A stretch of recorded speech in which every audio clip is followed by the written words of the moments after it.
कैसे है, इस बात को समझ के हम जल का निर्माण करेंगे तो ही हमारी कृषि आने वाले कल में उन्नत कृषि कहलाएगी। तीसरा, अब बहुत हो गया, पेड़ के नीचे फसल नहीं आती, ली कुराड़ी और काट के फेंक दिया, नहीं, बात नहीं बनेगी। अब हमें पर्यावरण की पैदावार करनी पड़ेगी, वो पैदावार से हमारी कृषि हजारों साल के लिए सस्टेनेबल बन जाएगी। इसीलिए हमको पर्यावरण तैयार करना पड़ेगा। इसके वैज्ञानिक पहलुओं को समझने के लिए हमें प्रकृति को भी समझना पड़ेगा। ये तीन पैदावार के बिना आप नेचुरल फार्मिंग में आगे बढ़ ही नहीं सकते। इसीलिए भूमि का सुपोषण, पानी का प्रबंधन और पर्यावरण, ये तीन के सहायता से हम नेचुरल कृषि को ऊंचाइयों पे ले जा सकते हैं।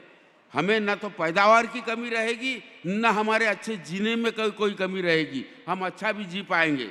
इस तरह से अब ये सब बातों को समझने के लिए मैंने करोड़ों साल के नेचर के, जो कोई उसका चरित्र है, जिस ढंग से नेचर रहा है करोड़ों साल से, वो करोड़ों साल के नेचर का अध्ययन किया कि यहाँ पे इसमें कैसा बैलेंस रहता था, कैसी परस्पर पूरकता थी और कैसा संतुलन था और स्वावलंबन था।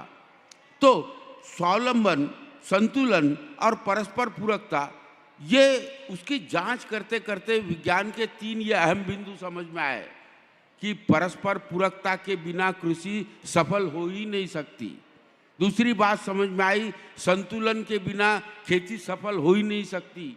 और खेती खर्च का विषय नहीं है, ये स्वावलंबन का विषय है। लेकिन इस विज्ञान को हम कैसे खेती में स्वीकार करें, कैसे लाए, ये महत्वपूर्ण है। तो धीरे धीरे ये सारा विज्ञान का अध्ययन करते करते करोड़ों साल का ये तीन अहम बिंदु मुझे विज्ञान के समझ में आए। परस्पर पूरकता, दूसरा है संतुलन और तीसरा है स्वावलंबन। तो इसके लिए मैंने एक फॉर्म डिज़ाइन बनाई कि अगर परस्पर पूरकता के लिए क्या है, परस्पर पूरकता क्या है? परस्पर पूरकता मिट्टी के लिए पेड़ पूरक है, पेड़ के लिए मिट्टी पूरक है, पेड़ पक्षियों के लिए पूरक है, पक्षी पेड़ों के लिए पूरक है। ऐसा इस तरह से ये एक परस्पर पूरकता। संतुलन का विज्ञान क्या है, ये समझ में आया। संतुलन यानी हमारे धरती पे कितने परसेंटेज पेड़ चाहिए, तो मेरे खेती में भी उतने परसेंटेज चाहिए। जब मेरी खेती सस्टेनेबल होगी, मेरे खेती में पानी कितना प्रतिशत नेचुरल तालाब थे सृष्टि में, उतने ही मुझे तालाब चाहिए। तो पानी को कैसे रोकना है, संतुलन कैसे बनाना है पानी का, हमें पेड़ों का संतुलन, जीव जंतुओं का संतुलन, ये सबका संतुलन बना के खेती के कार्यों में आगे बढ़ना होगा। तब हम सफलता की कुंजी को, हम उसके लक्ष्य को पा सकेंगे। अगर ये बातों को, रहस्य को हमने समझकर कृषि की, तो निश्चित तौर पे हम हजारों साल के लिए सक्षम हो जाएंगे। इसमें से क्या होगा, ये प्रणाली में से क्या होगा, तीन बातें होंगी। पहले हम मिट्टी का उत्पादन कर पाएंगे, अच्छी मिट्टी का जो मुझे पोषित करती है, ऐसी मिट्टी का। दूसरा, हम पानी का प्रोडक्शन करेंगे और तीसरा हवा का प्रोडक्शन करेंगे। ये तीनों भी, मिट्टी, पानी, हवा, ये सारे समाज की ज़रूरत है। किसान की तो ज़रूरत है, लेकिन सारे समाज की ज़रूरत है। सारे समाज के साथ सारे सजीव समाज की ज़रूरत है। मिट्टी, पानी, हवा, उससे ही वो जीवित रह पाएंगे। तभी इसीलिए सारे समाज का दायित्व ये बन जाता है कि उसने किसान के साथ अपना बर्ताव, प्रेम पूर्वक बर्ताव रखना चाहिए। हजारों साल की परंपरा को छोड़ देना चाहिए कि किसानों के साथ प्रेम पूर्वक बर्ताव रखने के लिए उसको प्रेरित करने की ज़रूरत है कि आप मिट्टी का प्रोडक्शन कीजिए, आप पानी का कीजिए, आप पर्यावरण का कीजिए। इसमें जन सहभागिता भी बहुत मायने रखती है। इस तरह से हमने बात करोड़ों साल की करोड़ों साल के इसमें फिर धीरे धीरे हमने विज्ञान को समझा। अब वो विज्ञान समझते समय मुझे अपनी बात समझ में आई कि मेरे किसान की ताकत किस चीज़ में है। तब बात समझ में आई कि 5 शक्तियां हैं मेरी पहली शक्ति है मेरी माँ, जिसको हम आज भूमि सुपोषण के मामले में देख रहे हैं। वो भूमि मेरी माँ है, वो मेरी ताकत है। उसका विज्ञान कैसे खड़ा हो, ये बात को समझ के उसके विज्ञान को खड़ा किया, अपने माँ को ताकतवर बनाया। वो ताकतवर बनाने में मैंने पूरी तरह से प्रकृति का जो निर्माण हुआ था करोड़ों साल तक, जो हरी भरी धरती थी, उसी वैज्ञानिक बिंदुओं को सामने लाके अपनी माँ को ताकतवर बनाया। मैंने 4 बातों से अपनी माँ को ताकतवर बनाया। पहला, मैंने अपनी माँ के लिए गौपालन किया। गौपालन के साथ उसका दूसरा शब्द और जोड़ दिया, पशुपालन, कि सारे पशु गौ मिलके मेरी मदद करते हैं। तो उसमें फिर बकरियां भी मदद करती है, मुर्गियां भी मदद करती है, तो उसी तरह गाय भी मदद करती है, भैंस भी मदद करती है। तो सारे पशु ये जमीन की उर्वरकता में बहुत अति महत्वपूर्ण है। तो ये पहला बिंदु समझ में आया भूमि सुपोषण में कि माँ का सुपोषण करने वाले इसमें पशु का अत्यंत महत्व है। अब पशु, ये पहला बिंदु था माँ के सुपोषण में। अब पशु के द्वारा फिर खाद की निर्मित बनाई। मैंने अलौकिक खाद बनाया।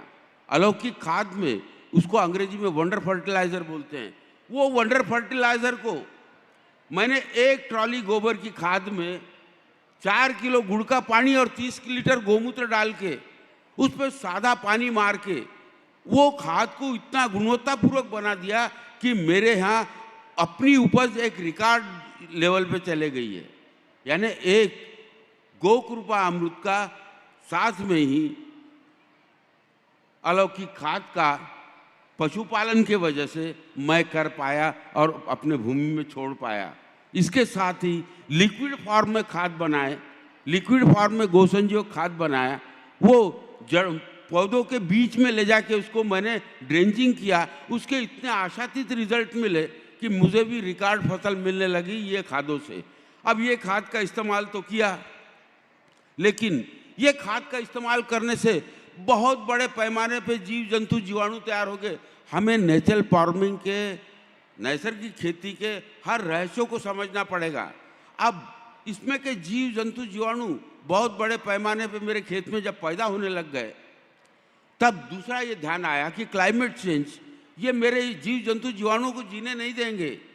इनके द्वारा जो ऑर्गेनिक कार्बन बनने वाला है वो ऑर्गेनिक कार्बन मैं नहीं बना पाऊंगा।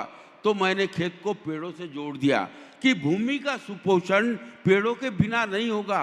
तो मैंने 30% भूभाग पर, अपने खेती के कुल हिस्से का भूभाग जो है उसका 30% भूभाग मैंने पेड़ों से जोड़ दिया। इस तरह से मैंने पेड़ों के साथ कृषि को सशक्त किया। तीसरा, पेड़ आए तो अपने आप महत्वपूर्ण घटना हुई, स्वावलंबन की दिशा में पक्षियों का आगमन बढ़ा। पक्षियों ने 40% कीट नियंत्रण का काम किया और हजारों पक्षियों की विष्ठाएं भूगर्भ में मिलने लगी। तो मैंने पहले एक तो गोबर खाद का इस्तेमाल किया, फिर पेड़ों को लगाया। तो पेड़ों के वजह से जीव जंतु जीवाणुओं का निर्माण हुआ, उनके मृत शरीर मिट्टी में मिलने लगे। इस तरह से खाद की एक श्रृंखला चली, कीट नियंत्रण की एक श्रृंखला चली। इस तरह से तीसरा घटक मैंने बनाया पक्षियों का। चौथा, मैंने देखा कि मेरी भूमि को सुपोषण करना है, उसका ऑर्गेनिक कार्बन बढ़ाना है। तो आज मुझे ऑर्गेनिक पहले कार्बन हार्वेस्ट करना पड़ेगा। तो मैंने वनस्पतियों के माध्यम से इसको 3 तरीके से मैंने अपने खेत में भूमि को सुपोषित किया। जमीन को ताकतवर बनाना है तो घास का उपयोग करना सीखना होगा। जमीन को ताकतवर बनाना है तो आपको फसलों के अवशेष जलाना नहीं है, उसको मिट्टी में मिलाने के तरीकों को समझना पड़ेगा। उसके तरीकों को समझा कि उसको मिट्टी में कैसे मिला सकते हैं अपने फसलों के अवशेष को। और 1 किलो भी अवशेष जलाते नहीं हैं, हम पूरा मिट्टी में मिलाते हैं। तीसरा, हम हरी खाद बनाते हैं। हरी खाद के साथ, हरी खाद उसमें बाजरे के बीज लेते हैं, चौड़ी का बीज लेते हैं और बोरिया ढैंचा का 24 किलो बीज जमीन में मिला के 45-50 दिन का हो जाता है तो उसको मिट्टी में मिलाते हैं। लेकिन इस ग्रीन मैन्योर का लाभ ये हुआ हरी खाद का, हरी खाद के साथ 250 प्रजाति के अनेक बीज जर्मिनेट हुए। वो बीज और हरी खाद का बीज ये मिलके भूमि को इतना ताकतवर बनाया कि आज उसमें से रिकॉर्ड उपज मिल रही है। तो हरी खाद मैंने किन किन मार्गों से तैयार किया? एक तो मैंने खेत में निकालने वाले घास, दूसरा फसलों के अवशेष और तीसरा हरी खाद के रूप में ये बीज, इनका इस्तेमाल करके अपनी ज़मीन को ताकतवर बनाया। इसका लाभ ये हुआ कि मैंने पशुपालन से जो जीव जंतु जीवाणु तैयार किए उनको जीने का आधार किसने दिया? उनको जीने का आधार मेरे पेड़ों ने दिया। उनको जीने का आधार किसने दिया? भोजन। मैंने जो बायोमास बनाया वो बायोमास के रूप में बहुत बड़े पैमाने पे उनको भोजन मिलने लगा। इस तरह से अपने भूमि के सुपोषण में मैंने ये 4 अहम बिंदुओं का निर्माण किया। अब ये 4 अहम बिंदुओं का निर्माण किया तब बात समझ में आई कि भूमि सुपोषण से कितना खुशहाली आती है किसान के जीवन में। किसान को चाहिए क्या? मिट्टी और पानी। तो मैंने मिट्टी को तो अपनी ताकतवर बना ही दिया, लेकिन मिट्टी को ताकतवर बनाने के साथ मैंने देखा कि जमीनों में छेद करने वाले जीव तैयार हो गए, और वो छेद करने वाले जीवों से जमीन में हवा भी खेल रही है और जमीन में पानी भी, बारिश का आने वाला पानी ये ग्राउंड वाटर में कन्वर्ट भी हो रहा है। यानी मैंने भूमि को सुपोषित किया तो उसका लाभ सीधा मुझे क्या मिला? भूमि तो सुपोषित हो ही रही है, लेकिन पानी भी ग्राउंड वाटर में कन्वर्ट हो रहा है। जो 80% एरिया आज चैलेंज है हमारे सामने, हमारे भूगर्भ का पानी ये डार्क जोन में चले गया है। तो भूमि सुपोषण में जीव जंतुओं की इतनी भूमिका होती है पानी बनाने की। लेकिन धीरे धीरे कहा कि जैसी मेरी ताकत मेरी माँ है, वैसी दूसरी मेरी ताकत मेरे खेत में गिरने वाला बारिश का पानी, ये मेरी ताकत है। ये 100% ये खेत में रुक जाएगा तो पानी मुझे प्रभु ने उपहार के रूप में दिया है। मैंने अगर पानी को रोक लिया तो 100% ये पानी खेत में अगर रुक गया तो प्रभु ने जिस चीज़ को निर्माण किया है, तो प्रभु कहता है मैंने जो चीज़ को निर्माण किया उसको संरक्षित करने का दायित्व मानव तेरा है। तो मैंने उसके दायित्व को स्वीकार किया। आज हम लोग वो पानी को 100% खेत में रोकते हैं। इस तरह से सीधा हमारी भक्ति खेत से होती है, हमारा खेत नहीं रह गया। अब एक मंदिर बन गया, एक मंगल मंदिर बन गया वो।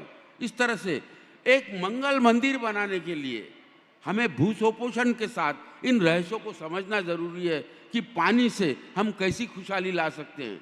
कि धीरे धीरे वो पानी का ग्राउंड वाटर को रिचार्ज करने का काम हमने किया। अब वो पानी हमने कितने मार्गों से रोका? पहला नैसर्गिक खेती की, कुदरती खेती की, नेचुरल फार्मिंग की। तो नेचुरल फार्मिंग से ये समझ में आया जब भूमि सुपोषित हो जाती है तो अपनी भूमि पानी को जगह पे रोक देती है और वो नमी भी पकड़ के रहती है। 70% पानी खेत में नेचुरल फार्मिंग के तरीके से रुक जाता है। कितनी बड़ी उपलब्धि हो गई। बचा हुआ 30% पानी हमने फसलों के माध्यम से रोका। हम जब हरी खाद लेते हैं तो हाई डेंसिटी होती है, तो वो हाई डेंसिटी की वजह से दौड़ने वाला पानी खेत में चलना सीख जाता है और चलने वाला पानी बैठना सीख जाता है। तो हमें अपने टैलेंट का इस्तेमाल करना होगा।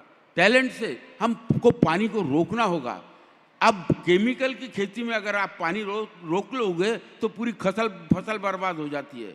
लेकिन यही भूमि सुपोषित वाली खेती में आप पानी रोकते हैं तो पानी से ज़मीन खराब नहीं होती, उलट ये पानी से अपनी फसलें लहलाती है। बारिश के पानी को रोकने से इतना फर्क है हमारी कुदरती खेती में ये करने में। अब ये पानी 3 तरीके से रोका, तो दूसरा तरीका है हमारा कि हमने फसलों के माध्यम से रोका। और तीसरा जो तरीका है, तो तीसरे तरीके में हम लोग खेत का पानी अपनी नालियाँ बनाई है ढाल के दिशा में। तो 80 फीट लंबी ढाल की नाली बनाई, 4 फीट चौड़ी 4 फीट गहरी। वो नाली को हमने लॉक कर दिया 80 फीट के बाद, फिर खोदी, फिर लॉक कर दिया। इस तरह से नालियों से पानी रोका। इस तरह से सारा पानी 100% बारिश का गिरने वाला पानी 100% खेत में रोक दिया। खेत का पानी खेत में रोक दिया। इस तरह से मिट्टी और पानी जब ये 2 चीजें बन गई, तब मुझे लगा कि अब मुझे फसल के चक्र को समझना होगा। भूमि के सुपोषण और पानी के साथ फसल के चक्र को समझूंगा तो फसल से मुझे एक आमदनी का जरिया बनेगा। तो मैं इसका एक सिंपल उदाहरण देना चाहता हूं कि फसल के चक्र को मैंने समझा कैसे। बारिश का पानी आ रहा है, उसका उपयोग मैंने हरी खाद दी। हरी खाद लेके उसको 2 महीने रखा, उसको मिट्टी में मिलाया। मिट्टी में मिलाने से मिट्टी फर्टाइल हुई। उसके बाद में मैंने उसमें टमाटर लगाए, तो टमाटर की रिकॉर्ड उपज बनी। तो हम इसका सिद्धांत बोलते हैं कि एक फसल माँ तेरे लिए और एक फसल माँ तू मुझे दे, तो माँ का और मेरा कंपटीशन लगता है, तो माँ का और किसान का कंपटीशन लगना चाहिए।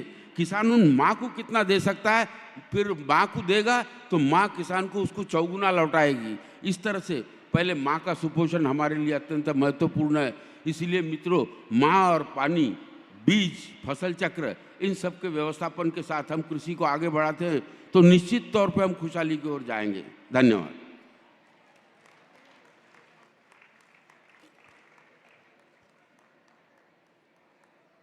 पद्मश्री माननीय सुभाष जी भाई साहब ने हम सबको अत्यंत ही सार्थक और लाभकारी प्राकृतिक खेती किस प्रकार हम करें, वो हमारे सबके समक्ष उन्होंने अत्यंत ही अपने अनुभवों के आधार पर हमको महत्वपूर्ण जानकारियां दी।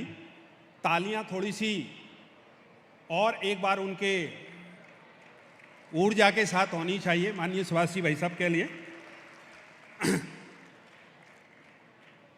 जो बंधु इस पंडाल में पीछे की तरफ खड़े हुए हैं, उन सबको मैं आग्रह करता हूं कि जो रिक्त कुर्सियां हैं, जो कुर्सियां खाली हैं, सभी बंधु अपना अपना स्थान ग्रहण करें, ऐसा सभी से आग्रह है। आज अत्यंत ही महत्वपूर्ण कार्यक्रम भूमि सुपोषण एवं संरक्षण जन अभियान 2026 के हम सब साक्षी होने जा रहे हैं। कुछ ही समय में हमारे विशेष अतिथि, मुख्य अतिथि सब हमारे मंचासीन होने वाले हैं।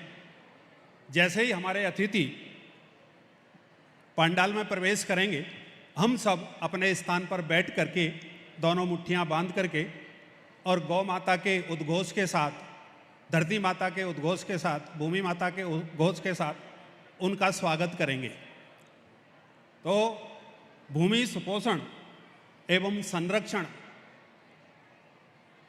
जन अभियान 2026, इसका यह राष्ट्रीय शुभारंभ कार्यक्रम, हम सब इसके साक्षी बन रहे हैं। हम सबके लिए अत्यंत ही सौभाग्य का विषय है। एक और पंडाल में उपस्थित सभी बंधु भगिनी को सूचना देना चाहता हूं कि ये जो कार्यक्रम है, इस पवित्र कार्यक्रम का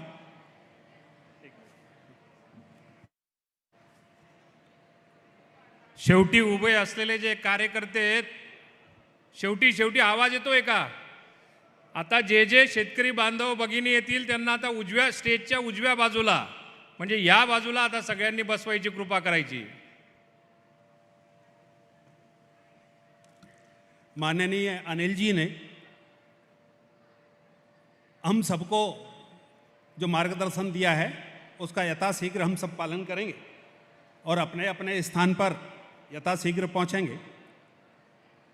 ये जो कार्यक्रम है, ये संपूर्ण भारत का 2026 अभियान का सबसे महत्वपूर्ण और बड़ा कार्यक्रम है।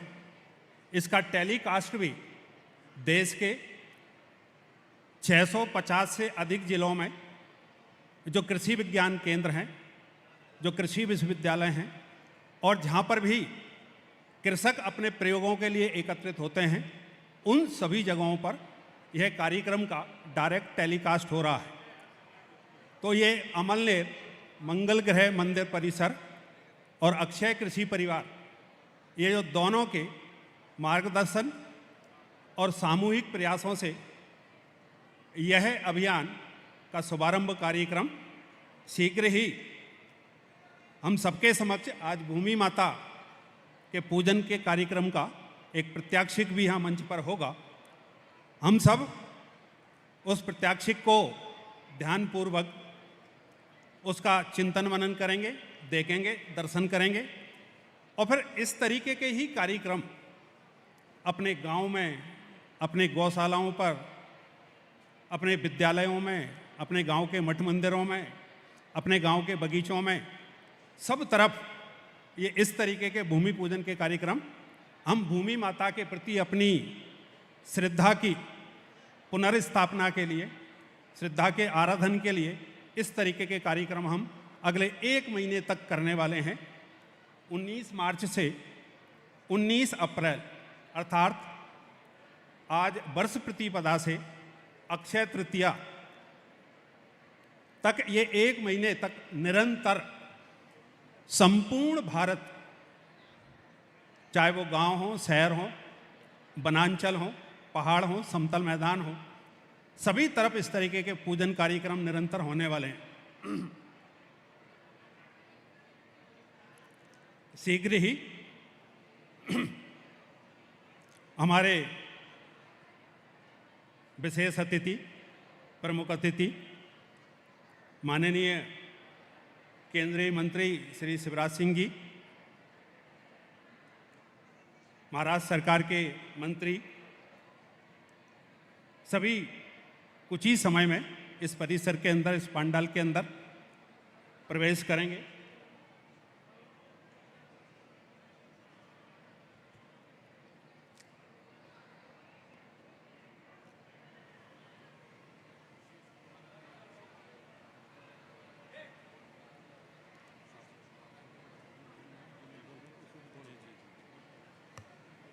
आजच्या भूमी सुपोषण व संरक्षण जन अभियान या कार्यक्रमासाठी जे विशेष अतिथी आहेत, देशाचे केंद्रीय कृषी मंत्री हे लगेचच मंचावर उपस्थित होत आहेत।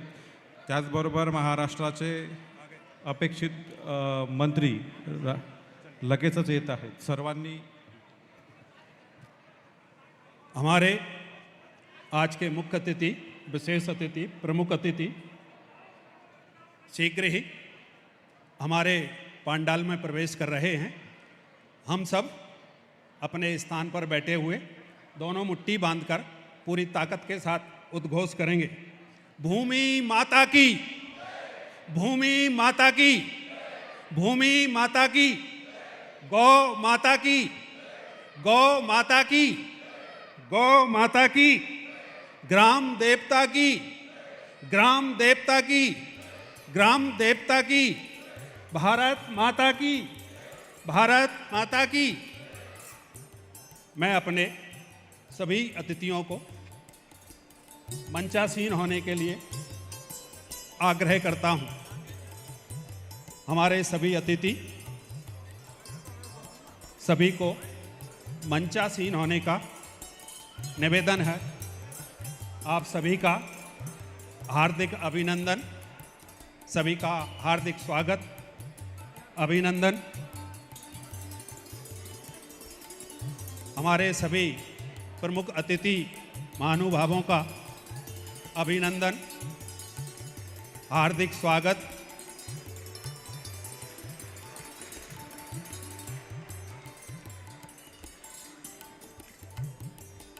सभी महानुभाव, मंच पर सभी महानुभावों ने अपना स्थान ले लिया है। एक गांव कैसा बनाना है, हम सबको मिलकर गांव कैसा होना चाहिए, उसके लिए एक मधुर गीत।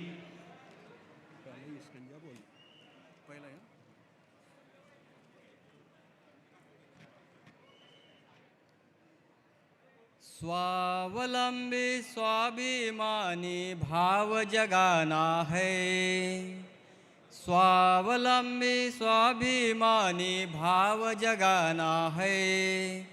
चले गाँव की ओर हमें फिर वैभव लाना है, चले गाँव की ओर हमें फिर वैभव लाना है। हर घर में गौ माँ की सेवा, पशुधन का हो पालन, जल की रक्षा करने से हो धरती माँ का पोषण। बने औषधि पंचगव्य से, खाद और ईंधन गोबर से, स्वच्छ रहेंगे स्वस्थ रहेंगे भाव जगाना है। जड़ी बूटी से खुशहाली हमें गांव में लाना है, चले गाँव की ओर हमें फिर वैभव लाना है। स्वावलंबी स्वाभिमानी भाव जगाना है, स्वावलंबी स्वाभिमानी भाव जगाना है, चले गाँव की और हमें फिर वैभव लाना है, चले गाँव की और हमें फिर वैभव लाना है। गाँव में होगी जैविक खेती, जमीन के नीचे पानी, अनाज सब्जी फल और फूल से सजेगी धरती रानी। कोई न होगा भूखा प्यासा, पूरी होगी सबकी आशा, स्नेह और सहकारिता का भाव जगाना है, स्नेह और सहकारिता का भाव जगाना है। कृषि आधारित समृद्धि हर गांव में लाना है, कृषि आधारित समृद्धि हर गांव में लाना है। स्वावलंबी स्वाभिमानी भाव जगाना है, स्वावलंबी स्वाभिमानी भाव जगाना है, चले गाँव की और हमें फिर वैभव लाना है, चले गाँव की और हमें फिर वैभव लाना है।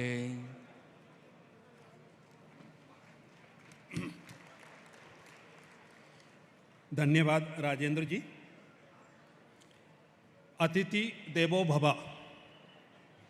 भारतीय परंपरा को आगे बढ़ाते हुए आज के कार्यक्रम के मैं हमारे मंचासीन महानुभाव अतिथियों का परिचय और स्वागत इस कड़ी में सबसे पूर्व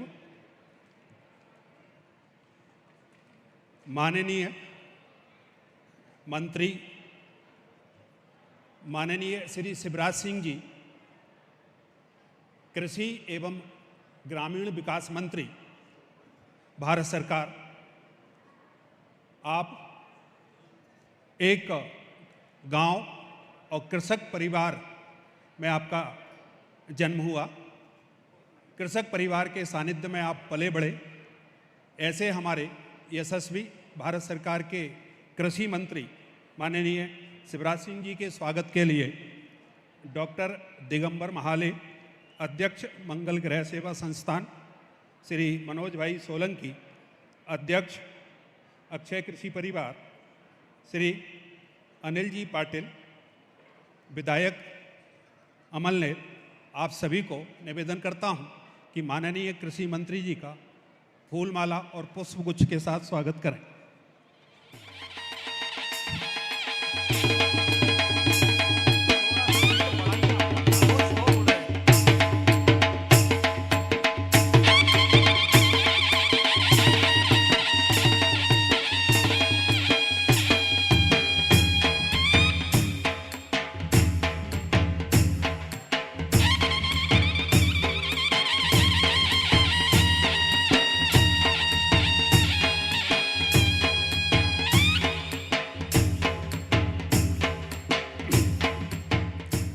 अब इस कड़ी में परम पूज्य स्वामी श्री नरसिंह विजेंद्र सरस्वती जी, विट्ठल आश्रम, बरवान, मध्य प्रदेश के स्वागत के लिए इन्हीं तीनों महानुभावों से निवेदन करता हूं कि आपका भी पुष्पमाला और पुष्पगुच्छ के साथ स्वागत करें।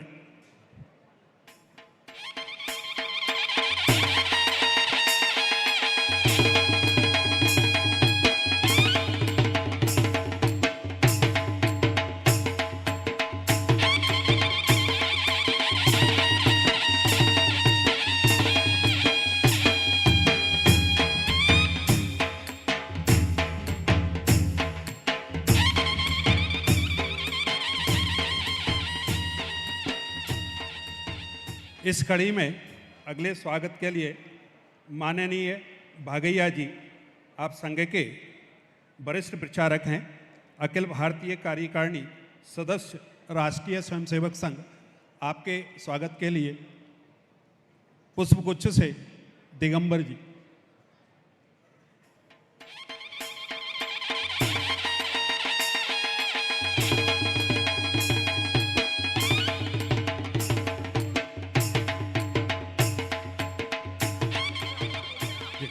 अगले स्वागत के लिए पद्म श्री सुभाष जी शर्मा, आपका स्वागत होगा।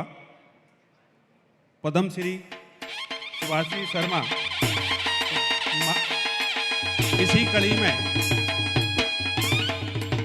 माननीय नामदार श्रीमती रक्षाताई कड़केसी, क्रीड़ा मंत्री भारत सरकार, आपका भी स्वागत।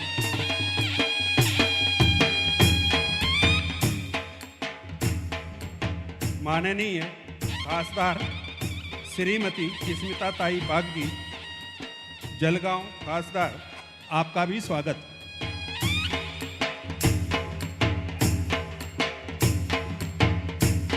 माननीय श्री गिरीश जी महाजन, जल संपदा व आपत्ति व्यवस्थापन मंत्री, महाराष्ट्र सरकार, आपका भी स्वागत।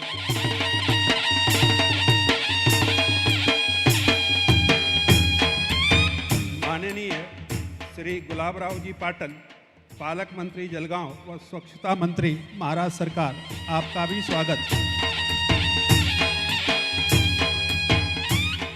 माननीय आमदार श्री अनिल जी भाई दास पाटिल, आपका भी स्वागत।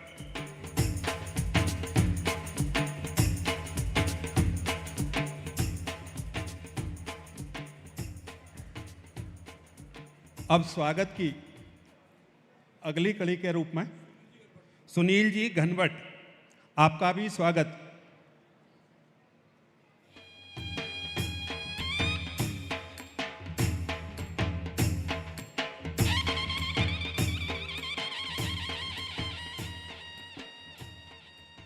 स्वागत समाप्ति के पश्चात संस्था परिचय के लिए मंगल ग्रह सेवा संस्थान अध्यक्ष डॉक्टर दिगंबर जी महाले को मैं आग्रह करता हूं कि संक्षेप में अपनी संस्था का परिचय कराएं। भट्टासले राम राम। तुम्हाला सर्वांना हिंदू नवीन वर्षाच्या खूप खूप शुभेच्छा। व्यासपीठावर आपल्याला मार्गदर्शन करण्यासाठी, आपल्याला आशीर्वाद देण्यासाठी आवर्जून उपस्थित असलेले, त्यांच्या अत्यंत व्यस्त दिनक्रमातून वेळ काढून जे आलेले आहेत, कृषी क्षेत्रामध्ये ज्यांचं जबरदस्त काम आणि नॉलेज आहे, ज्यांना या क्षेत्रातलं रोल मॉडेल म्हटलं जातं, या क्षेत्रात त्यांनी केलेल्या कार्याची जागतिक पातळीवर ज्यांची दखल घेतली गेली, ते मध्य प्रदेशचे सर्वात यशस्वी मुख्यमंत्री आणि आता भारताचे कृषी व ग्रामविकास मंत्री आदरणीय नामदार शिवराज सिंहजी चौहान, एकदा त्यांच्यासाठी जोरदार टाळ्या द्या कृपया। यानंतर आपल्याला खास आशीर्वाद देण्यासाठी या ठिकाणी शंकराचार्यजी उपस्थित आहेत, एकदा त्यांना देखील आपण दुरून प्रणाम करायला हरकत नाही। सर्व सन्माननीय व्यासपीठ, सर्व मंत्री महोदय, सर्व लोकप्रतिनिधी, या ठिकाणी उपस्थित विविध पक्ष, संघटना, संस्था यांचे सर्व प्रतिनिधी, सर्व शेतकरी बंधू भगिनी, आता मंगळग्रह सेवा संस्था, श्री मंगळग्रह मंदिर हे नाव कोणाला माहीत नाही, आता अशातला काही भाग राहिलेला नाही। फक्त भारतच नाही तर जगाच्या पाठीवर आता मंगळग्रहाचं नाव झालेलं आहे। आपल्या अंबळे नगरीला मंगल नगरी म्हणून ओळखलं जात आहे, याचा आनंद आहे की नाही? मग एकदा जोरदार टाळ्या अंबळेसाठी। धन्यवाद। पण हे सगळं होण्यासाठी या सर्व मंचाचं आशीर्वाद आणि सहकार्य अत्यंत मोलाचं ठरलेलं आहे। आपले गिरीश भाऊ आणि आपले पालकमंत्री आदरणीय गुलाब भाऊ यांच्यासमोर आपल्या आमदार महोदय आदरणीय अनिलदादा यांनी या मंदिरासाठीचा प्रस्ताव कोणताही दाखल केला तरी देखील हे माझं काम आहे असं समजून हे दोन्ही मंत्री महोदय एकजुटीने आपल्या या विकास कामांसाठी प्रचंड मेहनत घेतात आणि 100% यशस्वी करून आणतात। दोघांसाठी सुद्धा एकदा जोरदार टाळ्या। हा जगन्नाथाचा रथ आहे, हा ओढण्यासाठी जितके हात आणि जितके माइंड्स असतील तितका हा वेगाने दौडेल। आपली सगळ्यांची साथ आहेत, यांचा देखील आशीर्वाद आहे। मी प्रभूचरणी प्रार्थना करतो की आपला भारत देश पुन्हा सुजलाम सुफलाम व्हावा। आपली भूमी माता तुमच्या सगळ्यांना जोरदार आशीर्वाद देव, तुम्ही सगळेजण कृषी क्षेत्रामध्ये जोरदार प्रगती करो. खूप खूप धन्यवाद. बहुत बहुत धन्यवाद दिगंबर जी. और अगली संस्था परिचय के रूप में मैं श्री मनोज भाई सोलंकी को आग्रह करता हूं, आप अक्षय कृषि परिवार के राष्ट्रीय अध्यक्ष हैं, अक्षय कृषि परिवार संस्था का परिचय रखें.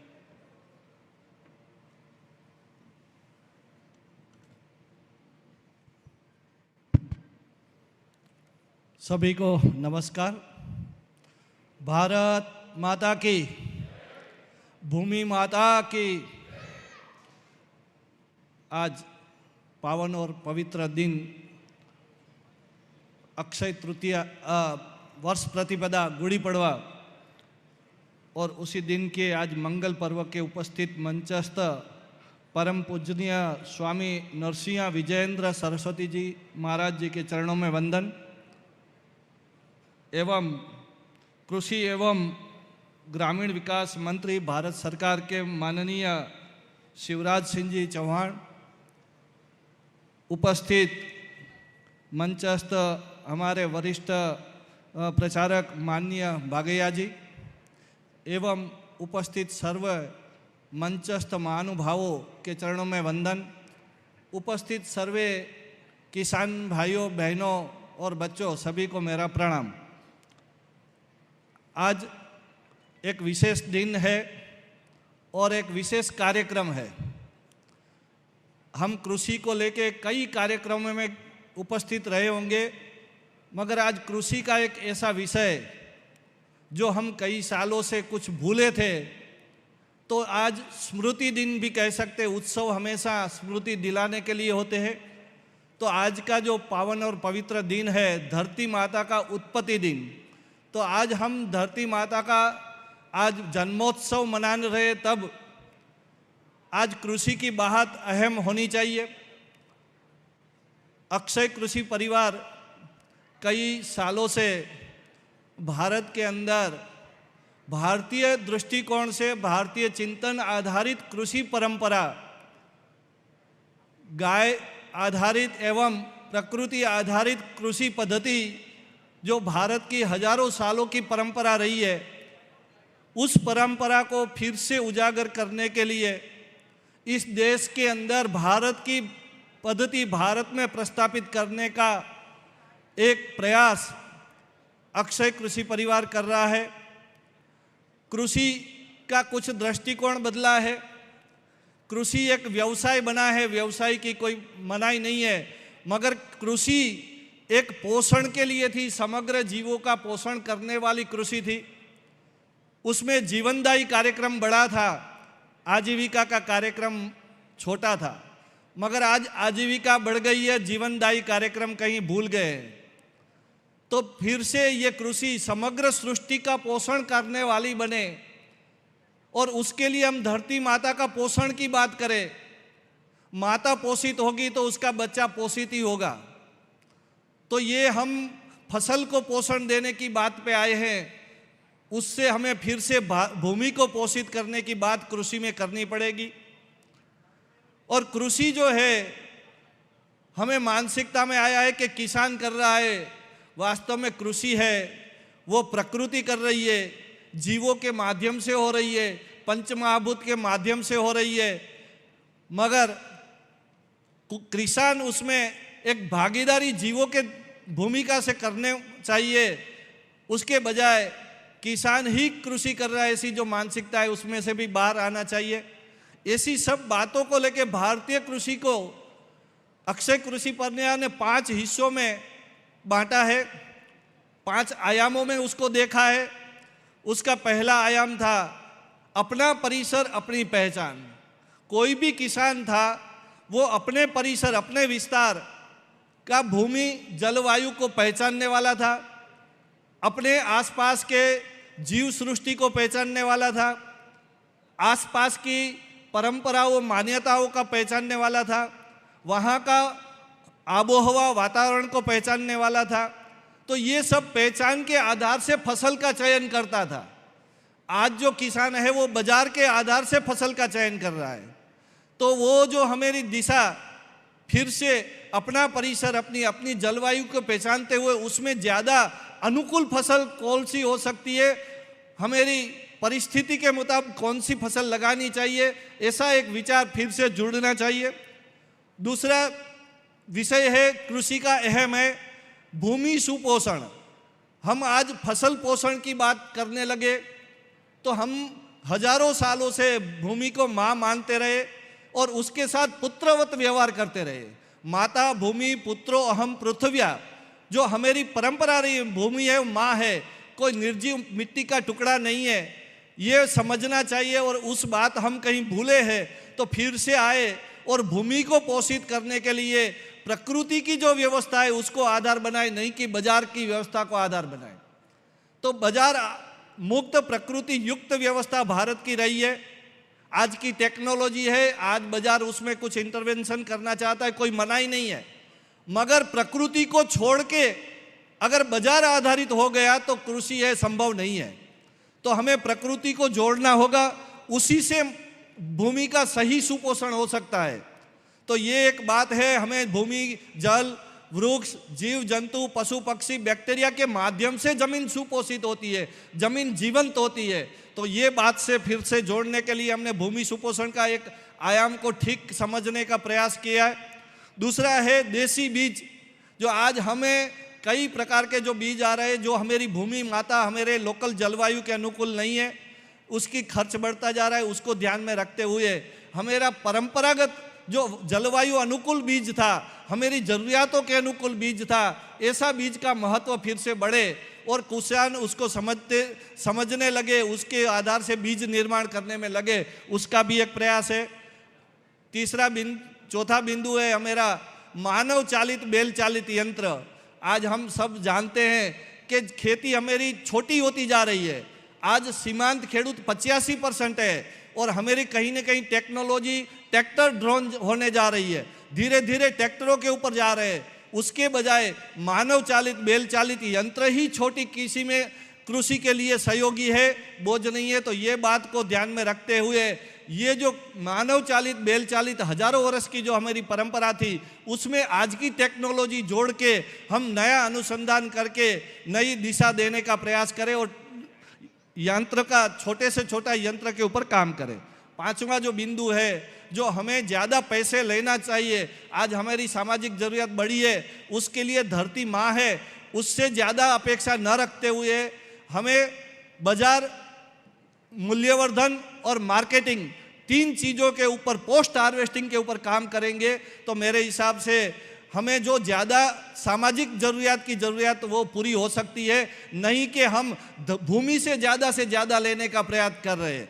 तो हमें ये पांचों आयामों के ऊपर राष्ट्रीय संगोष्ठी करके देश भर में कई परंपरागत हजारों वर्षों से जो किसान कुछ परंपरागत ज्ञान है उसको इकट्ठा करना, उस ज्ञान को हम आगे ले जाने के लिए हमें ऐसी राष्ट्रीय संगोष्ठी और कार्यक्रम चलाना और उसी तरह विशेष आयामों की तरह किसानों का भाव जागरण हो, उसके लिए भूमि सुपोषण का आयाम, सोमयाग यज्ञ जो हमारी अच्छी बारिश हो उसके ऊपर भी अक्षय कृषि परिवार काम कर रहा है। हमारा परिसर विकास, ऐसे मॉडल गांव तैयार करने का भी काम कर रहा है, ऐसे प्रशिक्षण देने का भी काम अक्षय कृषि परिवार कर रहा है। तो आप सब भी ये जो अक्षय कृषि परिवार का भूमि सुपोषण अभियान है उसमें आप सब भी जुड़े। भारतीय दृष्टिकोण की कृषि में आगे ले जाने के लिए अक्षय कृषि परिवार का जो भी प्रयास है उसमें आपकी भागीदारी की अपेक्षा करते हुए अस्तु। भारत माता की जय, वंदे गौ मातरम।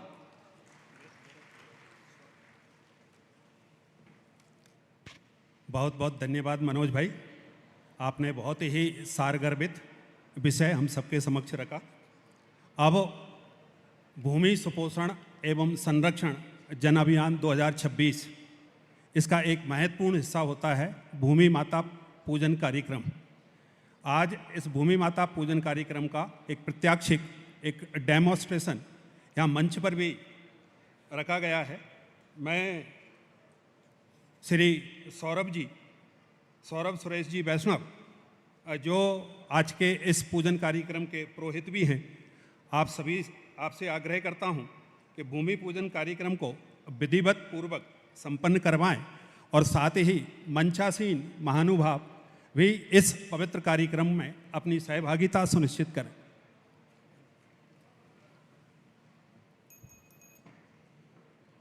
जय मंगल। आप सभी का सहर्ष स्वागत।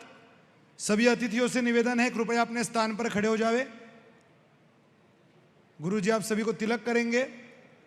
आपके आसन पर टोपी रखी है, वो टोपी आपको धारण कर लेनी है, जिसकी सिलाई पीछे की ओर जानी चाहिए। हरि ओम।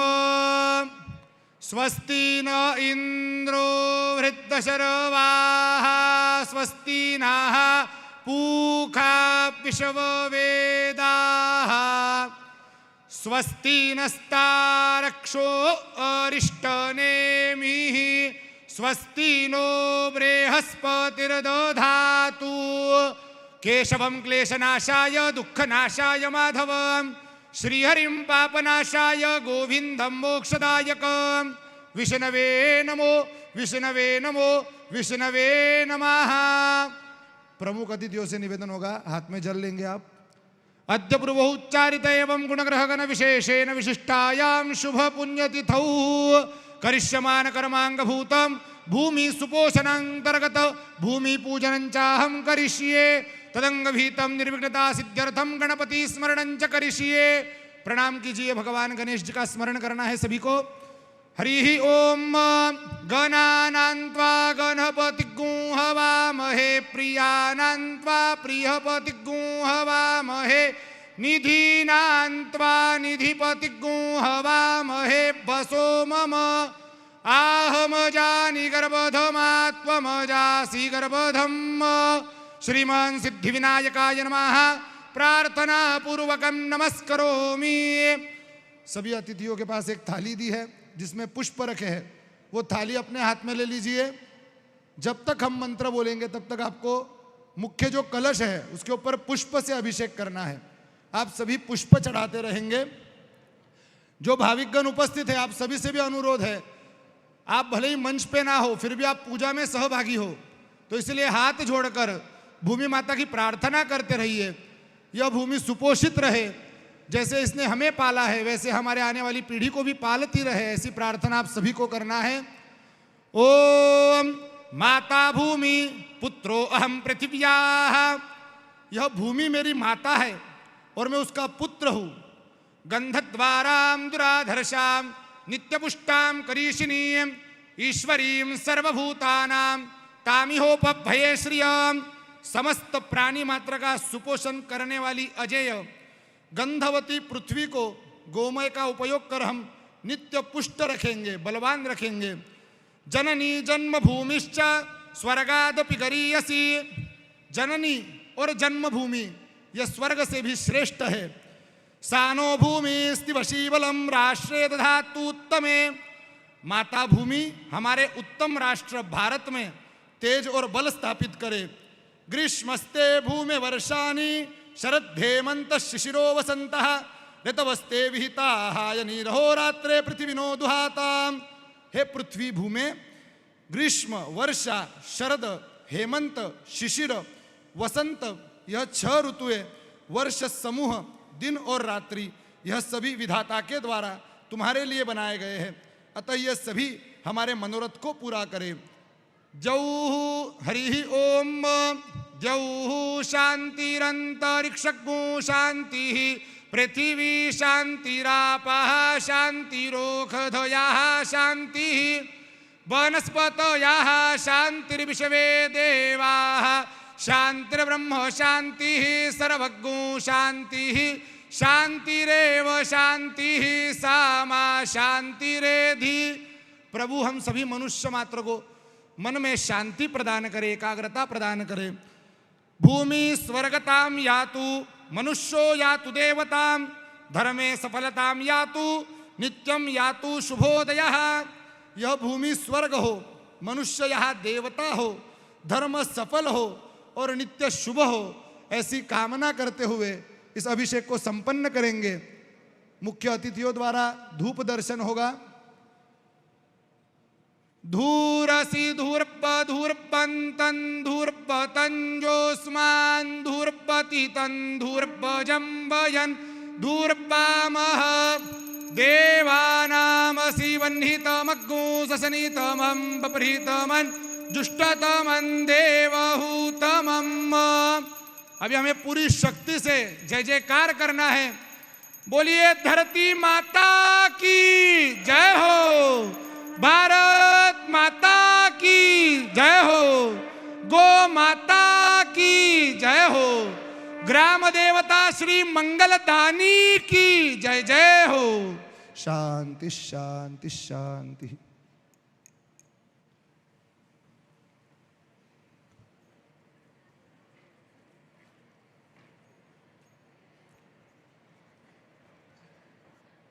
धन्यवाद सौरभ जी। हमने मंच पर भूमि माता पूजन कर भूमि माता के प्रति अपनी श्रद्धा की आराधना और उसका पुनर्स्थापन हम सब इसके साक्षी हुए। अब इस कार्यक्रम की अगली कड़ी के रूप में भूमि सुपोषण अभियान एक पृष्ठभूमि, इसके लिए डॉक्टर गजानन जी डांगोय को आग्रह करता हूं, आप हमारे अक्षय कृषि परिवार के राष्ट्रीय उपाध्यक्ष हैं। डॉक्टर गजानन जी। मंचासीन सभी महानुभाव और यहाँ पर दूर दूर से आए हुए सभी किसान भाई बहन, यह कार्यक्रम समूचे भारतवर्ष में दिखाया जा रहा है। इसके लिए कुछ लोग हिंदी में बात कर रहे हैं और कुछ लोग यहाँ के स्थानिक महोदय मराठी में भी बात करेंगे।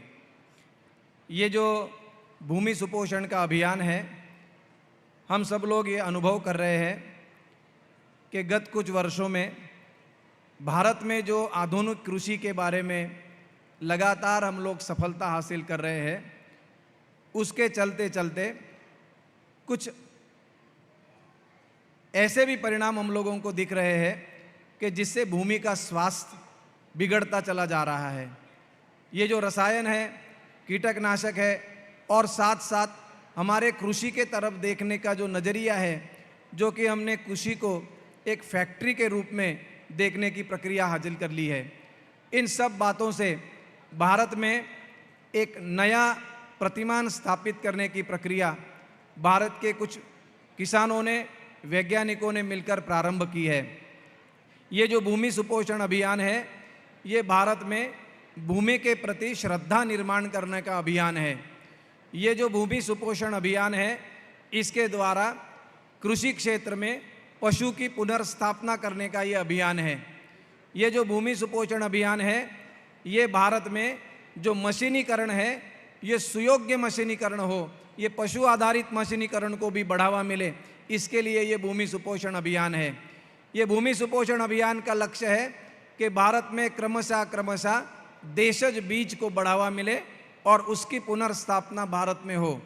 और सबसे महत्वपूर्ण बात, भारत में किसान और मजदूर, इन दोनों के जो अपने संबंध थे, जो अपना एक परिवार का हिस्सा था, ये एक परिवार की भावना थी, उसको पुनर्स्थापित करने का ये भूमि सुपोषण का लक्ष्य है। और मुख्य रूप से हम सब लोगों के मन में एक बात स्थापित होनी चाहिए कि ये जो भूमि का स्वास्थ्य है, ये पशु पक्षी और मानव के स्वास्थ्य के साथ जुड़ा हुआ रहता है। स्वस्थ भूमि रहेगी तो स्वस्थ राष्ट्र रहेगा। इसकी जानकारी विज्ञान और श्रद्धा को मिलाकर आगे बढ़ने के लिए ये भूमि सुपोषण अभियान का लक्ष्य संपूर्ण भारतवर्ष में प्रारंभ किया गया है। पिछले वर्ष हम लोगों ने लगभग 2021 से संपूर्ण भारत के विभिन्न संस्था, समाज, संगठन, संत समाज, सबको लेकर यह अभियान प्रारंभ किया है और शासन के प्रतिनिधि, वैज्ञानिक भी इसमें बहुत बढ़ चढ़ कर हिस्सा ले रहे हैं। हम सब लोग मिलकर इस जन अभियान को आगे ले जाने का प्रयास करेंगे। सबको नवतन वर्ष की शुभकामनाएं। धन्यवाद।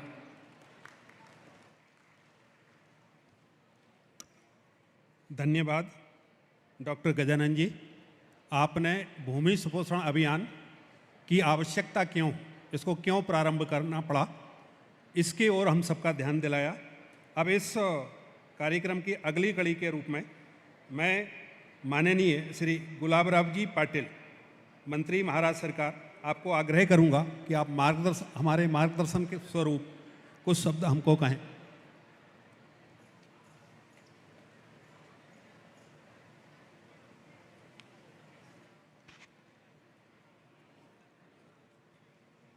भूमी सुपोषण चळवळीच्या या उत्कृष्ट कार्यक्रमासाठी उपस्थित असलेले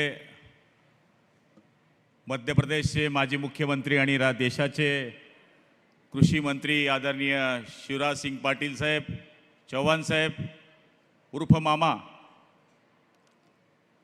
मामाचा अर्थ होतो की दोन आई, मा आणि आपल्याकडे आणि सगळीकडे मामा दोघांकडे चालतो, नवरीकडे पण आणि नवरदेवकडे पण।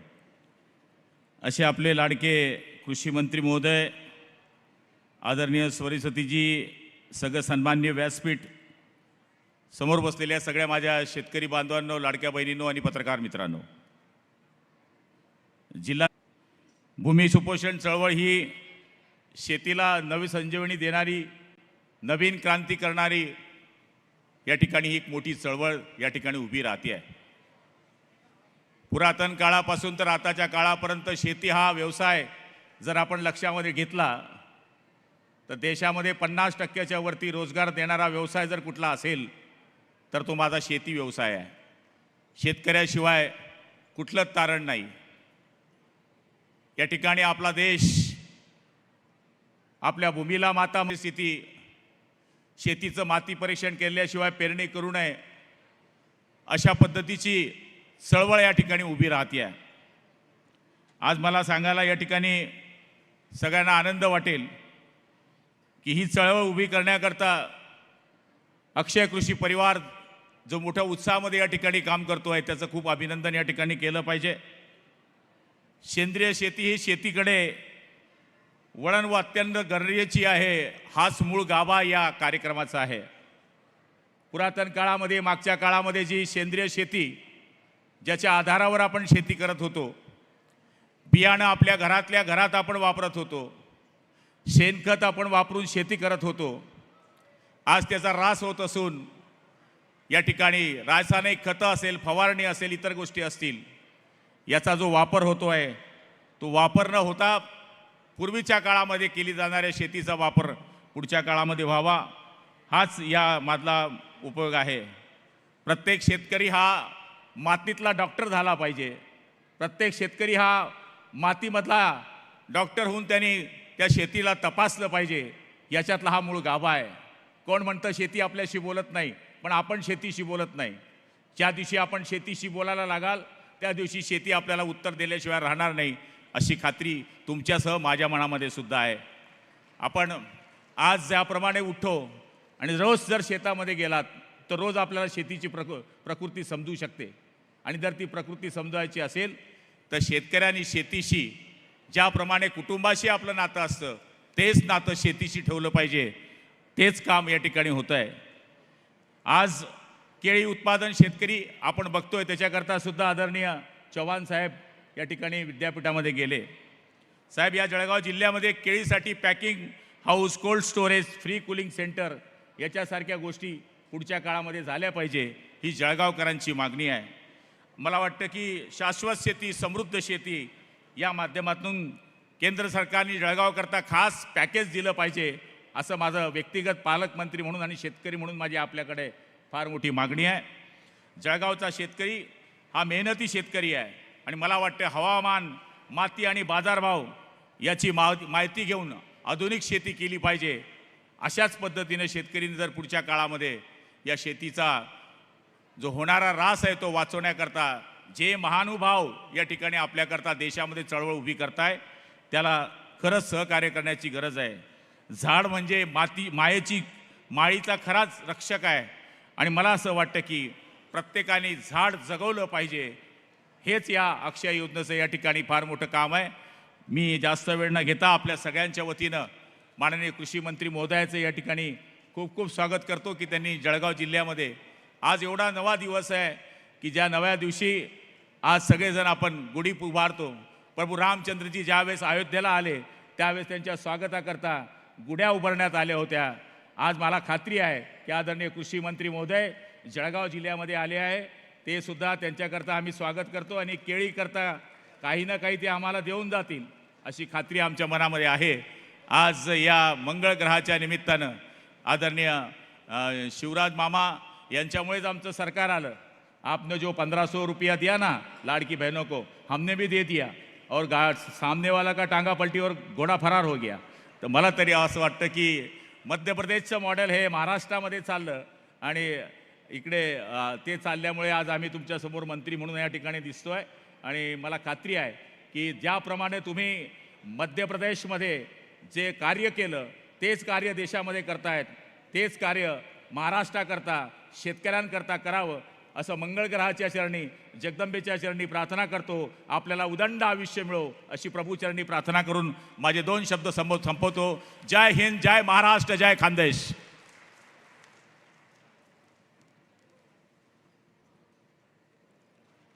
धन्यवाद माननीय गुलाबराव जी. अगले मार्गदर्शन के रूप में माननीय श्री राधाकृष्ण बिके जी को मैं आग्रह करता हूं कि वह हम सबका मार्गदर्शन करें. माननीय राधाकृष्ण जी.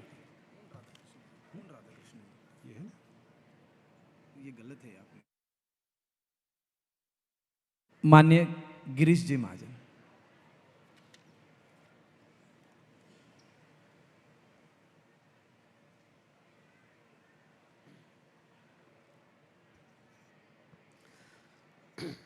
बोला भारत माता की.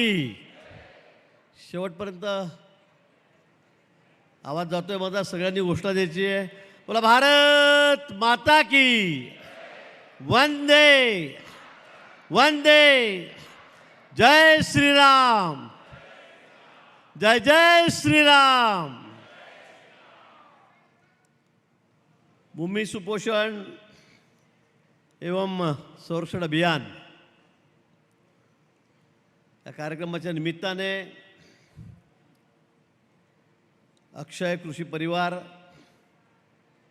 आणि मंगलग्रह सेवा संस्था यांच्या वतीने हा कार्यक्रम या ठिकाणी आयोजित केला गेलेला आहे. सर्वप्रथम मी आपल्याला नवीन वर्षाच्या गुढीपाडव्याच्या हार्दिक शुभेच्छा देतो.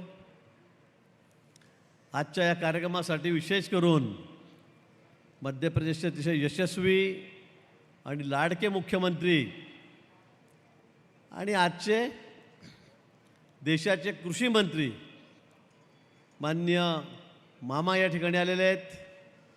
मी रस्त्याने येत होतो, त्यांच्यासोबत होतो एअरपोर्टपासून, विद्यापीठापासून. सगळे लोक बाहेर दुतर्फा उभे होते आणि सगळे एकच आवाज होते, मामाजी मामाजी मामा. मी म्हटलं आपल्याला जेवढे लोक ओळखत नाही इतक्या वर्षामध्ये तितके मामांना लोक ओळखायला लागलेले आहेत आणि त्यांना मामा या नावाने ओळखत आहेत. अख्ख्या देशभर ते कुठेही गेले तरी त्यांना मामाच म्हणत आहेत, कारण लाडकी बहीण. इतक्या बहिणींचे ते भाऊ आहेत. महाराष्ट्रामध्ये त्यांना मध्य प्रदेशमध्ये तर त्यांनी कमालच करून टाकली आणि त्यांची कमाल बघून आम्ही महाराष्ट्रामध्ये धमाल करून टाकली. आम्ही गुलाब भाऊनी सांगितल्याप्रमाणे त्यांची योजना आम्ही घेतली हातात आणि काय झालं याची तुम्हाला कल्पना आहे. रेकॉर्ड ब्रेक निकाल महाराष्ट्रामध्ये या ठिकाणी लागले. असे आमचे यशस्वी मंत्री, कृषी मंत्री, मुख्यमंत्री माननीय चव्हाणसाहेब, आदरणीय स्वामीजी, मंचावर उपस्थित सर्व मान्यवर मंत्री, खासदार, आमदार, उपस्थित सर्व पदाधिकारी. आज विशेष हा कार्यक्रम आहे. कार्यक्रमाला आम्ही अनेक ठिकाणी जातो, अनेक कार्यक्रम बघतो, पण आजचा कार्यक्रम हा आगळा वेगळा आहे. मित्र, मी आपल्याला विचारले एक प्रश्न, जगाच्या पाठीवर कोणता देश असा आहे, अमेरिका असेल, रशिया असेल, इस्रायल असेल, क्रुशिया असेल, जर्मनी असेल, लंडन असेल, की या देशाला कोणी माता म्हणतं का? अमेरिका माता, लंडन माता, जर्मनी माता, पाकिस्तान माता, चायना माता, असं ऐकलं आहे का आपण कुठे? जगाच्या पाठीवर एकच देश असा आहे, तो भारत देश आहे. त्याला आम्ही भारत माता म्हणतो, भारत माता की जय म्हणतो. असं कुठेच नाही आहे जगाच्या पाठीवर, कारण ही आमची आई आहे. आम्ही हिला आमची जननी म्हणतो. हा फक्त मातीचा तुकडा नाही आहे, तर ही आमच्यासाठी आई स्वरूप आहे. कारण ती आम्हाला खायला देते, प्यायला देते, झाडं उगवते, आम्हाला ऑक्सिजन देते. आणि ही भारत माता याचा विचार आपण या ठिकाणी करणार आहोत. या भूमातेचा विचार आम्ही या ठिकाणी करणार आहोत. आणि त्यासाठी हा आगळा वेगळा कार्यक्रम आहे. म्हणजे मला ज्यावेळेला संकल्पना कळाली त्यावेळेला मला आनंद झाला की हा कार्यक्रम आपण आता आपल्या जिल्ह्यामध्ये घेतो. याची सुरुवात आपल्या जिल्ह्यामध्ये होते आहे. आणि यासाठी संयोजकांना मी मनापासून धन्यवाद देईल. त्याचे मानावे तेवढे आभार थोडेच आहेत. आणि एकदा सर्व आपण टाळ्या वाजवून या सगळ्यांचं या ठिकाणी मनापासून अभिनंदन करूया आणि आभारही मानूया. जमिनीचा हा विषय आहे. आपल्याला वाटतं जमीन फक्त आपल्याला धान्य देणारीच आहे, आपल्याला खाऊ पिऊ घालणारी आहे. ती आहेच, पण त्याबरोबर या जमिनीचा विचारसुद्धा आपण केला पाहिजे. आम्ही काय करतो जमिनीचा विचार? आम्ही वर्षानुवर्ष पिकं घेतो आहेत, तिला पाणी देतो आहे, पिकवतो आहे, पण तिचा विचार आम्ही करणार आहोत की नाही? तिची तब्येत कशी आहे, तिची परिस्थिती कशी आहे, हे आम्ही तपासणार आहोत की नाही? आज देशामध्ये माननीय पंतप्रधान मोदीजींनी या बाबतीमध्ये एवढी काळजी घेतलेली आहे की ती आतापर्यंत कधी या देशामध्ये घेतली गेलेली नसेल. कधी घेतली असेल? याच्या संदर्भामध्ये लॅब काढल्यात, सॉईल टेस्टिंग काढलं, पाण्याचं टेस्टिंग काढलं. आणि या भूमातेची तब्येत कशी चांगली राहिली, हेल्दी कशी राहील, यासाठी आता प्रयत्न सुरू झालेले आहेत. आपण बघतो आम्ही अनेक पिकं घेतो. पिकं घेताना आम्ही असा विचार करतो की जास्तीत जास्त ॲव्हरेज कसं मिळेल. मका आम्ही बघतो, मी आत्ताच मंत्री महोदयांना गाडी सांगतो की आमच्याकडे 50-50 क्विंटल एकरी मका आमच्या रावेर तालुक्यात, यावल तालुक्यात, भुसावळकडे, जामनेरकडे आम्ही त्या ठिकाणी 40-50 क्विंटल मका, काही ठिकाणी 60 क्विंटलपर्यंत ॲव्हरेज गेलेलं आहे, चाललेलं आहे. आम्हाला उत्पन्न घ्यायचं आहे, चांगलं पिकलं पाहिजे. केळीचा घड आम्ही केळी पिकवतो आहे, 50 किलोचा आला पाहिजे, 40 किलोचा आला पाहिजे, येतो आहे. पण हे करत असताना आम्ही जमिनीमध्ये काय काय टाकतो आहे? इतके रासायनिक खतं आम्ही त्यामध्ये ओकतो आहे, इतके केमिकल आम्ही त्याच्यावर वापरतो आहे. कापसाला ॲव्हरेज आलं पाहिजे म्हणून इतके फवारे मारतो आहे, तुरीवर फवारे मारतो आहे, सगळे भाजीपाले आम्ही पिकवतो आहोत, त्याच्यावर आम्ही काय काय केमिकल, काय काय पेस्टिसाईड वापरतो आहोत, याचा आपण विचार करतो आहोत की नाही? आज आम्ही काय खातो आहे? आम्ही जो भाजीपाला खातो आहे, जे धान्य खातो आहे, याच्यामध्ये किती पेस्टिसाईड आहेत? आमची लहान मुलं, आमच्या सगळ्या माता भगिनी बसल्या आहेत, लहान बाळांना आम्ही काय खाऊ घालतो आहे? शहरामध्ये तर आम्ही दूध पाजताना, आम्हाला दूध पिताना, चहा पिताना आमचा जीव घाबरतो की या दुधामध्ये कसलं काय टाकलेलं असेल, किती मिलावट झाली असेल. आणि म्हणून मला वाटतं या सगळ्या गोष्टींचा आम्ही ज्यावेळेला विचार करतो त्यावेळेला अनेक प्रश्न डोळ्यासमोर येतात. आज पूर्वीपेक्षा आजार किती वाढलेत. 25 ते 30 वर्षाचे मुलं, मुली, तरुण, तरुणी आता हार्ट अटॅक द्यायला लागलेले आहेत. 35 वर्षाचा गेला, 30 वर्षाचा गेला, क्रिकेट खेळताना गेला, व्यायाम करताना गेला, कसा काय गेला? हार्ट अटॅक होऊन जात आहेत, निर्णया व्याधी होत आहेत. कॅन्सरचे सगळ्यात जास्त पेशंट तर या 2-5 वर्षामध्ये आढळायला लागले, 10 वर्षाला आढळायला लागलेले आहेत. दवाखान्यामध्ये जागा नाही, बाहेर झोपायला जागा नाही नातेवाईकांना कॅन्सर हॉस्पिटलच्या. हे कशामुळे होतं आहे? तर हे सगळं या रासायनिक खतांमुळे होतं आहे, या सगळ्या पेस्टिसाईडमुळे होतं आहे, या सगळ्या औषधांमुळे होतं आहे. आणि म्हणून यातून आपल्याला मुक्तता करायची आहे. आणि त्यासाठी आमची जमीन ही उपजाऊ कशी होईल, ही हेल्दी कशी होईल, याचा विचार आम्हाला या ठिकाणी करायचा आहे. आणि हा अतिशय दुर्गामी विचार आहे. आपलं झालं, पुढच्या आपल्या पिढ्या काय खातील अजून, त्यांच्या नशिबामध्ये काय? आजकाल तर मोठ्या टरबूज येतात, ते गोड झाले पाहिजे म्हणून त्याला इंजेक्शन देतात. भोपळे आहेत, ते मोठे झाले पाहिजे त्याच्या वेळेला इंजेक्शन देतात. म्हणजे आम्ही खातो काय? आम्ही सगळं केमिकल. आणि त्यामुळे सगळ्या निरनिराळ्या रोगराया आमच्या भगिनींना, आम्हाला, यांना ब्रेस्ट कॅन्सरचा प्रकार लहान लहान मुलींमध्ये तर सुद्धा 25व्या वर्षी, 30व्या वर्षी, पूर्वी तो 60 नंतर व्हायचा. स्तनाचा कॅन्सर आज तो इतका सर्रास झालेला आहे की त्यामध्ये मरणाऱ्यांची, आमच्या भगिनीची संख्या मोठ्या प्रमाणात वाढलेली आहे. आणि याचं कारण हे सगळं पेस्टिसाईड्स आहेत, हे सगळं बियाणं आहे. गावराणी आम्ही सगळं विसरून गेलो, आता सगळं डालडा येत चाललेलं आहे. आणि म्हणून मला वाटतं यातून मुक्तता करण्यासाठी, त्यासाठीच आजचा हा कार्यक्रम या ठिकाणी आहे. यातून अनेक वक्ते आपल्याशी बोलतील, आपल्याला मार्गदर्शन करतील. पण यातून पुढच्या काळामध्ये आम्ही यापासून कसे मुक्त होऊ, यापासून कसे लांब होऊ, नैसर्गिक शेती आम्ही कशी करू, या भूमातेचं रक्षण आम्ही कसं करू, या संदर्भामध्ये या सगळ्या गोष्टी डोक्यात ठेवून आपल्याला आपापल्या गावी जायचं आहे. ऐकून नुसतं सोडायचं नाही, तर त्यासाठी प्रयत्न करायचे आहेत. मी आपल्याला एकच उदाहरण सांगेल. माझे वडील स्वातंत्र्यपूर्व काळातले BSc ॲग्री होते. BSc ॲग्रिकल्चर त्यांनी पुण्याला केलेलं होतं. गावाला इथे आलो, शेती होती, आमचा जन्म झाला. मी लहानाचा मोठा झालो, 15 वर्ष, 18 वर्ष, 20 वर्ष, 22 वर्ष, आणि आमचे वडील शेती करा. आमच्याकडे 18 एकर शेती होती, पाण्याची होती. आमचे वडील केळी लावायचे, बाजूचे लोक केळी लावायचे. त्यांची रास याची 18 किलोची, आमच्या याची 12-13 किलोची, 14 किलोची. माझं घरी नेहमी भांडण व्हायचं की ते बाजूचे बघा ते ते ते पाटील वा शेतामध्ये केवढं खत टाकतायत आणि आपण का टाकत नाही. ते एवढा युरिया टाकतायत, एवढा सुपरफॉस्फेट टाकतायत, एवढा पोटॅश टाकतायत, तुम्ही का टाकत नाही. त्याच्यावर माझा नेहमी वाद व्हायचा. मग आपली रास 14-13ची येते आणि त्याचे 5 किलोचा घोडा जास्त मोठा आहे आणि म्हणून माझा नेहमी वाद व्हायचा. पण ते मला समजून सांगण्याचा प्रयत्न करायचे. पण माझ्या डोक्यात ते होतं, आपणही खत टाका, आपण 20 किलोची रास घ्या, आपलंही उत्पन्न वाढेल. पण त्यांनी ते माझं कधीच ऐकलं नाही. वेळेप्रसंगी मग मला तिने शेतातून हाकलून दिलं की तू शेतात येऊ नको, पण मी हे करणार नाही. आत्ता मला कळायला लागलेलं आहे की त्यावेळेला 40 वर्षापूर्वी ते जे सांगत होते ते किती खरं होतं. तेच खरं होतं की रासायनिक खताचा वापर कमीत कमी केला पाहिजे, पेस्टिसाईड कमीत कमी वापरलं पाहिजे. आणि म्हणून मला वाटतं हा संदेश घेऊन आपल्याला आज या ठिकाणून जायचं आहे.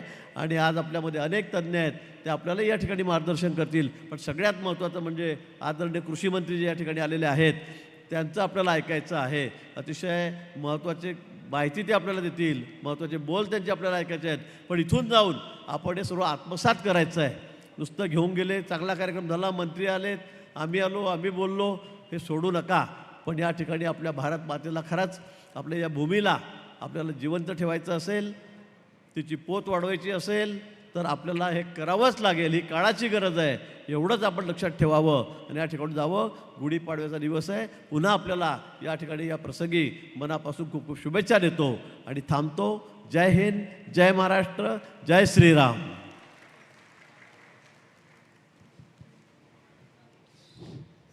धन्यवाद गिरीश जी आपका. भूमि सुपोषण अभियान विषय निश्चितता ही अपने उत्कृष्ट स्थान को प्राप्त करेगा. क्योंकि किसी भी विषय को उत्कृष्ट बनाने के लिए 3 प्रकार की शक्तियों की आवश्यकता होती है: संत शक्ति, समाज शक्ति और सरकार शक्ति. सौभाग्य से आज तीनों ही प्रकार की शक्तियाँ इस विषय के लिए यहाँ साक्षी हो रही हैं. अब मैं आशीर्वचन स्वरूप के लिए स्वामी जी को आग्रह करूँगा कि वो हमें आशीर्वचन दें.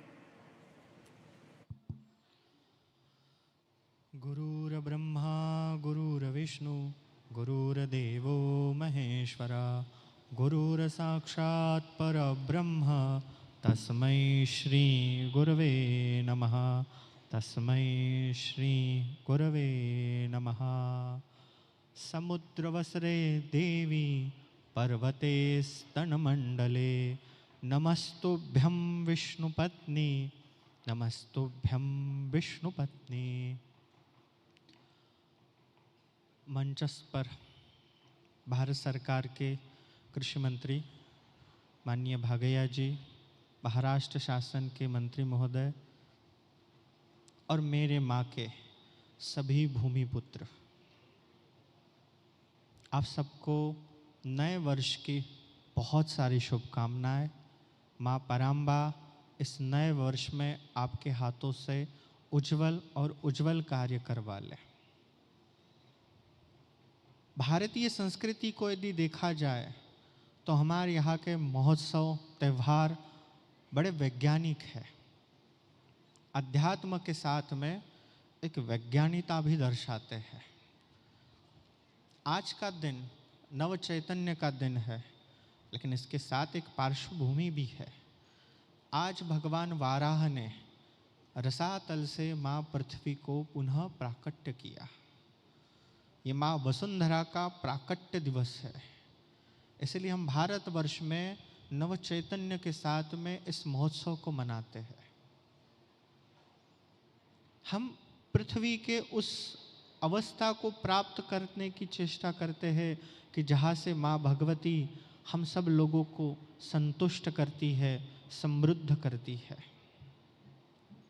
भारतीय आध्यात्मिक शक्ति यदि विकास के साथ काम करती है और विकास और अध्यात्म दोनों एक साथ कार्य करते हैं तो भारत स्वतः बहुत प्रगतिशील देश बनेगा. भूमि सुपोषण कार्य यह एक कार्य ऐसा है कि जहाँ नव चैतन्य, नव ऊर्जा के इस घट को ब्रह्मांड के घट से जोड़ा जाता है और इस पृथ्वी तत्व को दर्शाया जाता है। हर एक नागरिक ने, भारत के हर एक व्यक्ति ने इस कार्य को अपना कार्य समझ के करना चाहिए। जिस तरह हमारी भारतीय संस्कृति में यज्ञ प्रधानता कहा गई है, उसी तरह कृषि प्रधानता भी कहा गई है। इस कृषि प्रधानता का सबसे बड़ा महोत्सव, बड़ा त्योहार यह भूमि सुपोषण का है। यह इतना बड़ा महोत्सव है, यदि हर किसान इस कार्य को करता है तो माँ पृथ्वी, माँ भूधरा उन पर बहुत सारा आशीष, बहुत सारा आशीर्वाद देती है। मैं सकल संत समाज की तरफ से इस कार्य की सराहना करता हूँ और हम सब संत समाज, आध्यात्मिक शक्ति इस कार्य के साथ सदैव खड़ी रहेंगी और हमेशा खड़ी रहेंगी।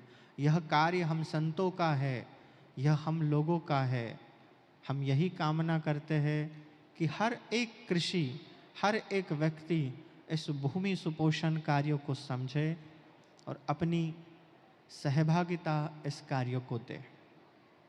धन्यवाद करता हूँ अक्षय परिवार का, मंगल ग्रह मंदिर संस्थान का, कि जिन्होंने इतना बड़ा आयोजन आज यहाँ करवाया और पूरे विश्व का, पूरे ब्रह्मांड का एक अनोखा कार्य आज से यहाँ प्रारंभ हो रहा है। हम संत समाज की ओर से बहुत सारे आशीर्वाद और बहुत सारे शुभकामनाएं आप लोगों के साथ है। नमः पार्वती पतये, हर हर महादेव।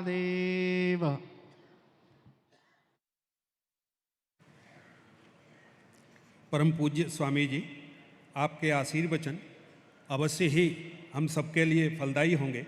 आपका बहुत बहुत धन्यवाद। अब मैं इस कड़ी के अगले चरण के रूप में माननीय भागैया जी, आपके मार्गदर्शन के लिए मैं आपसे आग्रह करता हूं। आप अक्षय कृषि परिवार के राष्ट्रीय मार्गदर्शक भी हैं। माननीय भागैया जी।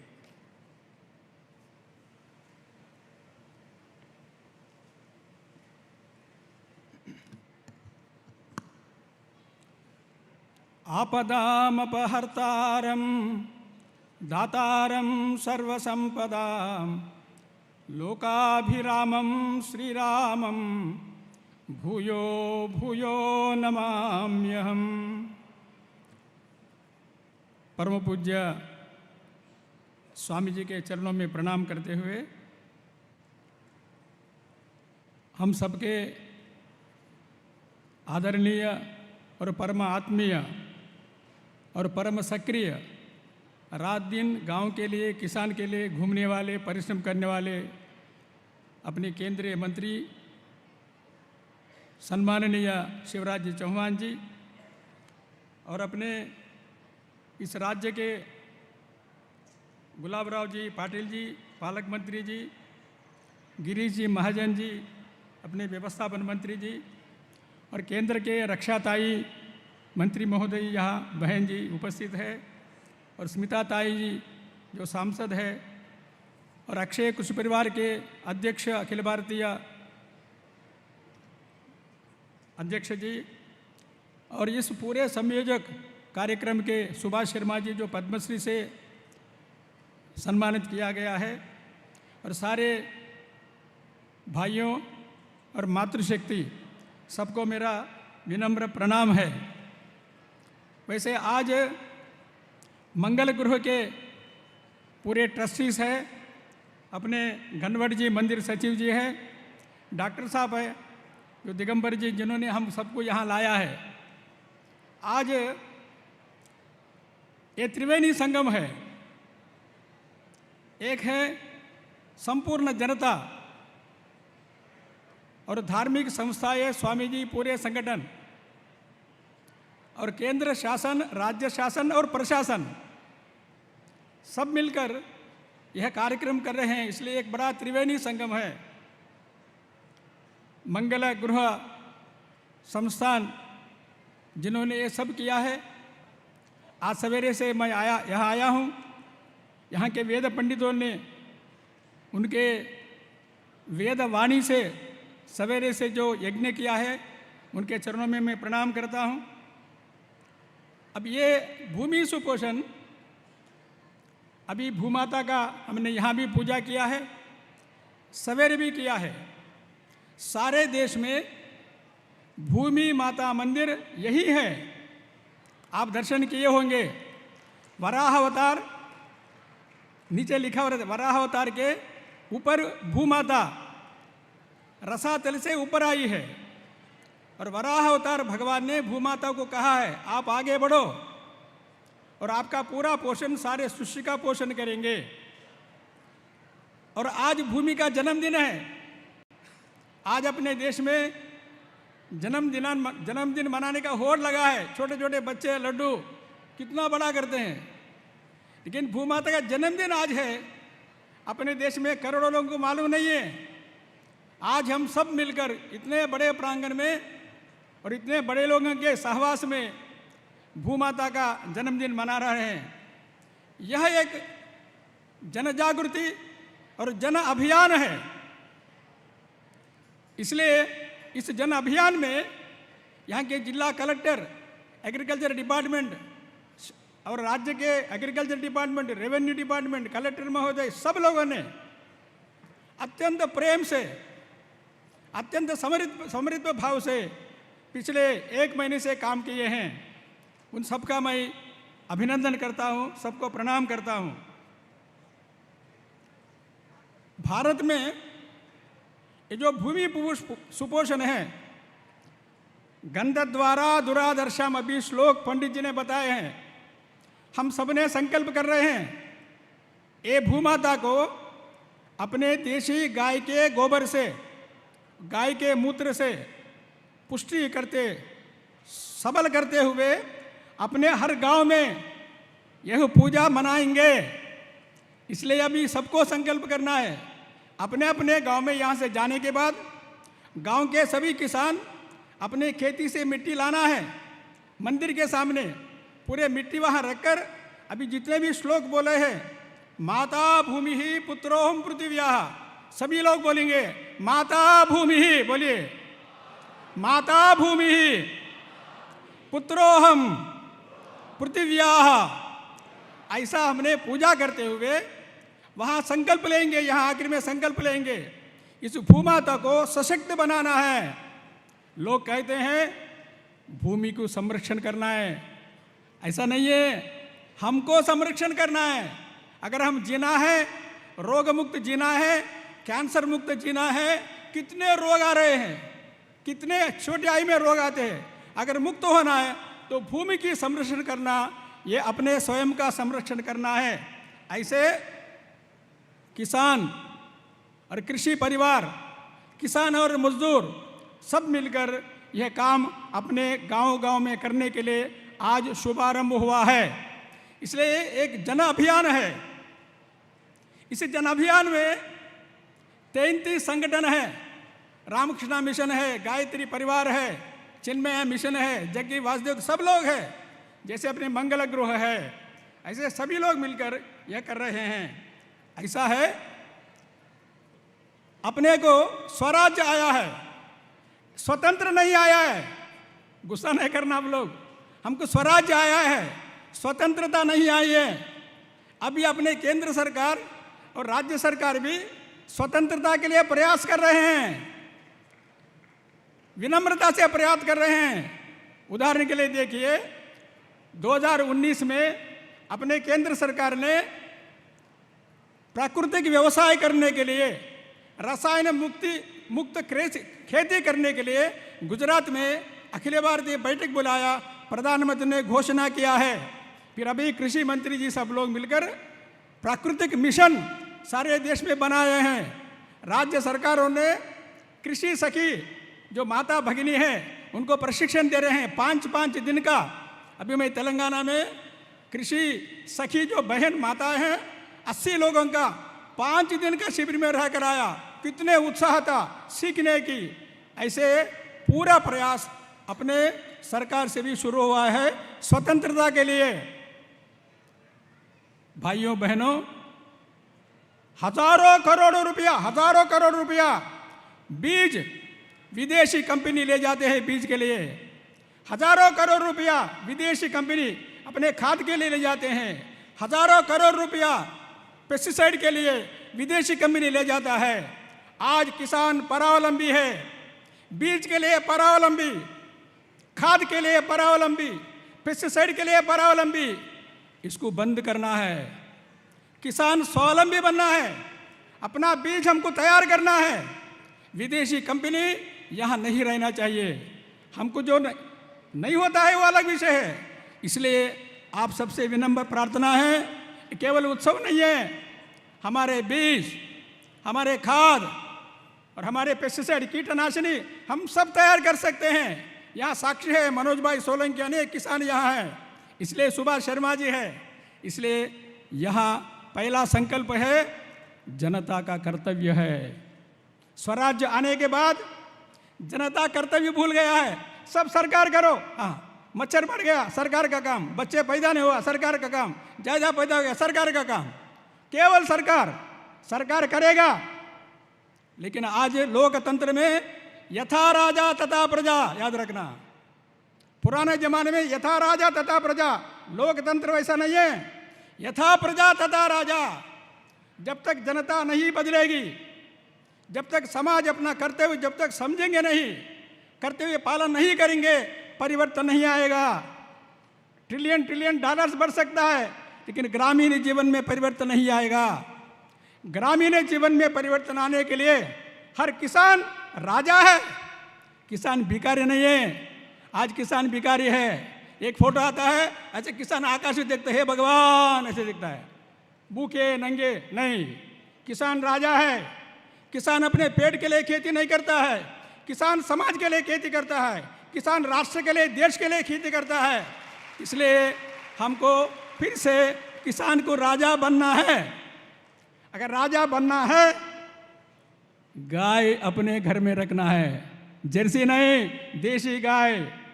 अभी देखिए सारे देश में, दुनिया में युद्ध होने के कारण एलपीजी गैस नहीं मिल रहा है, पूरा गड़बड़ हो रहा है। अगर आप सोचिए, भारत के अंदर 20 करोड़ 10 करोड़ गांव के अंदर एक एक किसान गाय रखा तो बायोगैस आएगा। एलपीजी की आवश्यकता नहीं है, हम गैस अपने घर में तैयार कर सकते हैं, गैस सप्लाई कर सकते हैं। भारत के गाय से एलपीजी गैस तैयार होता है, भारत के गाय के गोबर से गोबर गैस तैयार होता है। हमने खाना पका सकते हैं, हम स्वावलंबी बन सकते हैं। इसलिए अक्षय कृषि परिवार का प्रयास है, मंगल ग्रह का प्रयास है, शिवराज जी का भी प्रयास है, प्रधानमंत्री जी का भी प्रयास है, जनता स्वावलंबी बनना, जनता के अंदर जागृति आना, जनता का कर्तव्य है और सरकार भी सहायता करेगी। ये पहला यहाँ विषय है। दूसरा विषय है, अभी सारे भारत में ICAR जो कृषि संस्था है, वैज्ञानिक संस्था, उन्होंने बहुत सहायता किया है, बहुत प्रयास किया है। आपको आनंद लगेगा, ICAR ने मिजोरम भाषा में, असमी भाषा में, बंगाली भाषा में, मणिपुरी भाषा में भूमि सुपोषण का पुस्तक तैयार किया है। पहली बार भारत के अंदर हुआ है। मैं अभिनंदन कर रहा हूँ, उनको नमस्कार करता हूँ। इसलिए सारे देश में 731 ICAR है। हर KVK से, हर KVK में लाइव टेलीकास्ट हो रहा है। कृषि मंत्री जी ने कैसे भूमि पूजा किया, अपने यहाँ के मंत्री ने, पूरा हुआ है। मैं सबसे प्रार्थना कर रहा हूँ, भारत के अनेक किसान भारतीय परंपरा के आधार पर शोध करते हैं, उनको कृषक वैज्ञानिक बोलते हैं। वैज्ञानिक है और कृषक वैज्ञानिक। कृषक वैज्ञानिक जो करते हैं उसका वैज्ञानिक रीति से वैलिडेट करना, प्रयोग करना, स्थापित करना, ये KVK वैज्ञानिकों का दायित्व है, ये ICAR का दायित्व है। इसलिए आज ICAR और सारे केंद्रीय कृषि संस्थानों ने बड़ा काम करते हैं, बहुत बड़े लोग हैं, बहुत बुद्धिमान लोग हैं, बहुत परिश्रमी करते हैं, लेकिन जो इधर से उधर से टेक्नोलॉजी उसके आधार पर करते हैं। अभी मैं विनम्रता से प्रार्थना कर रहा हूँ इस मंच से कृषि मंत्री के सामने ही कि सारे केवीके ने साइंटिफिक वैलिडेशन अभी दशपर्ण कषाया भाइयों केवल यवतमाल जिला में 6000 किसान आत्महत्या के, केवल यवतमाल जिला में 6000। उनके घर में हम लोगों ने गए हैं, 10,000 दिए एक एक बहन को, एक बहन 10,000 लेने के बाद हमारे हाथ पकड़ ली। इसके बाद क्या होगा? 10,000 के बाद हम यवतमाल केंद्र में जाकर शरीर को बेचने को जिना है ना, हम गिर गए वैसे। अब आप जाइए यवतमाल में जाकर, सुभाष शर्मा जी प्रयास किए, जो जिनका देहांत हो गया 6000 किसानों को नहीं ला सकते, उनके परिवार आज सुखी शांति से जी रहे हैं। कारण रसायन मुक्त खेती के कारण, रसायन मुक्ति के खेती के कारण। इसलिए हम लोगों ने आज सारे केवीके साइंटिस्ट जितने भी कृषि वैज्ञानिक है, मंत्री है, प्रशासन है, शासन है, श्रद्धा से, प्रेम से, कर्तव्य भाव से वैलिडेट करना चाहिए। ऐसे वैलिडेशन का समय आ गया है। इसलिए आज एक महान आनंद का विषय है। 6 साल से अक्षय कृषि परिवार भूमि सुपोषण काम कर रहा है। 25-30 हज़ार में जा रहे, गांव में जा रहे हैं, लेकिन ये पहली बार है ये जन आंदोलन बन गया है। ये मंगल ग्रह के कारण, यहाँ के प्रयास के कारण ये जनता का अभियान बन गया है। ऐसे उन सबको मैं प्रणाम करता हूँ। ऐसे सामूहिक प्रयास, जनता का, समाज का कर्तव्य बोध, प्रशासन का, शासन का, राजनीतिक नेता जो संवेदनशील है, हम सबको, और धार्मिक संस्थान भी, स्वामी जी भी स्वयं बोले, सब मिलकर सामूहिक प्रयास के कारण भारत के ग्रामीण जीवन में फिर से कृषक, माता, भगिनी और कृषक मजदूर सम्मान के साथ जीना और भारत के कोटि कोटि जन का स्वास्थ्य ठीक होना, ऐसे संकल्प करते हुए आगे बढ़े। आप सबको मैं प्रणाम करता हूं। जिन्होंने मुझे आने के लिए बुलाए और बोलने के लिए अवसर दिए, उनको धन्यवाद देते हुए प्रणाम, नमस्कार।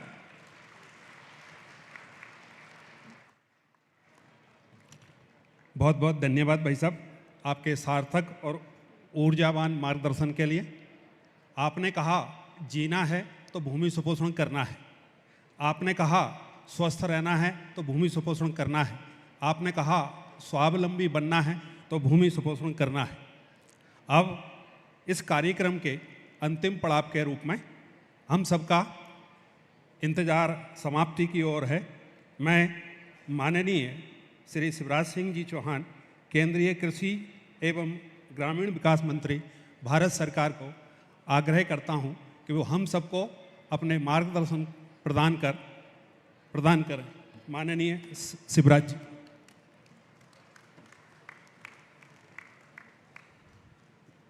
आप सबको प्रणाम।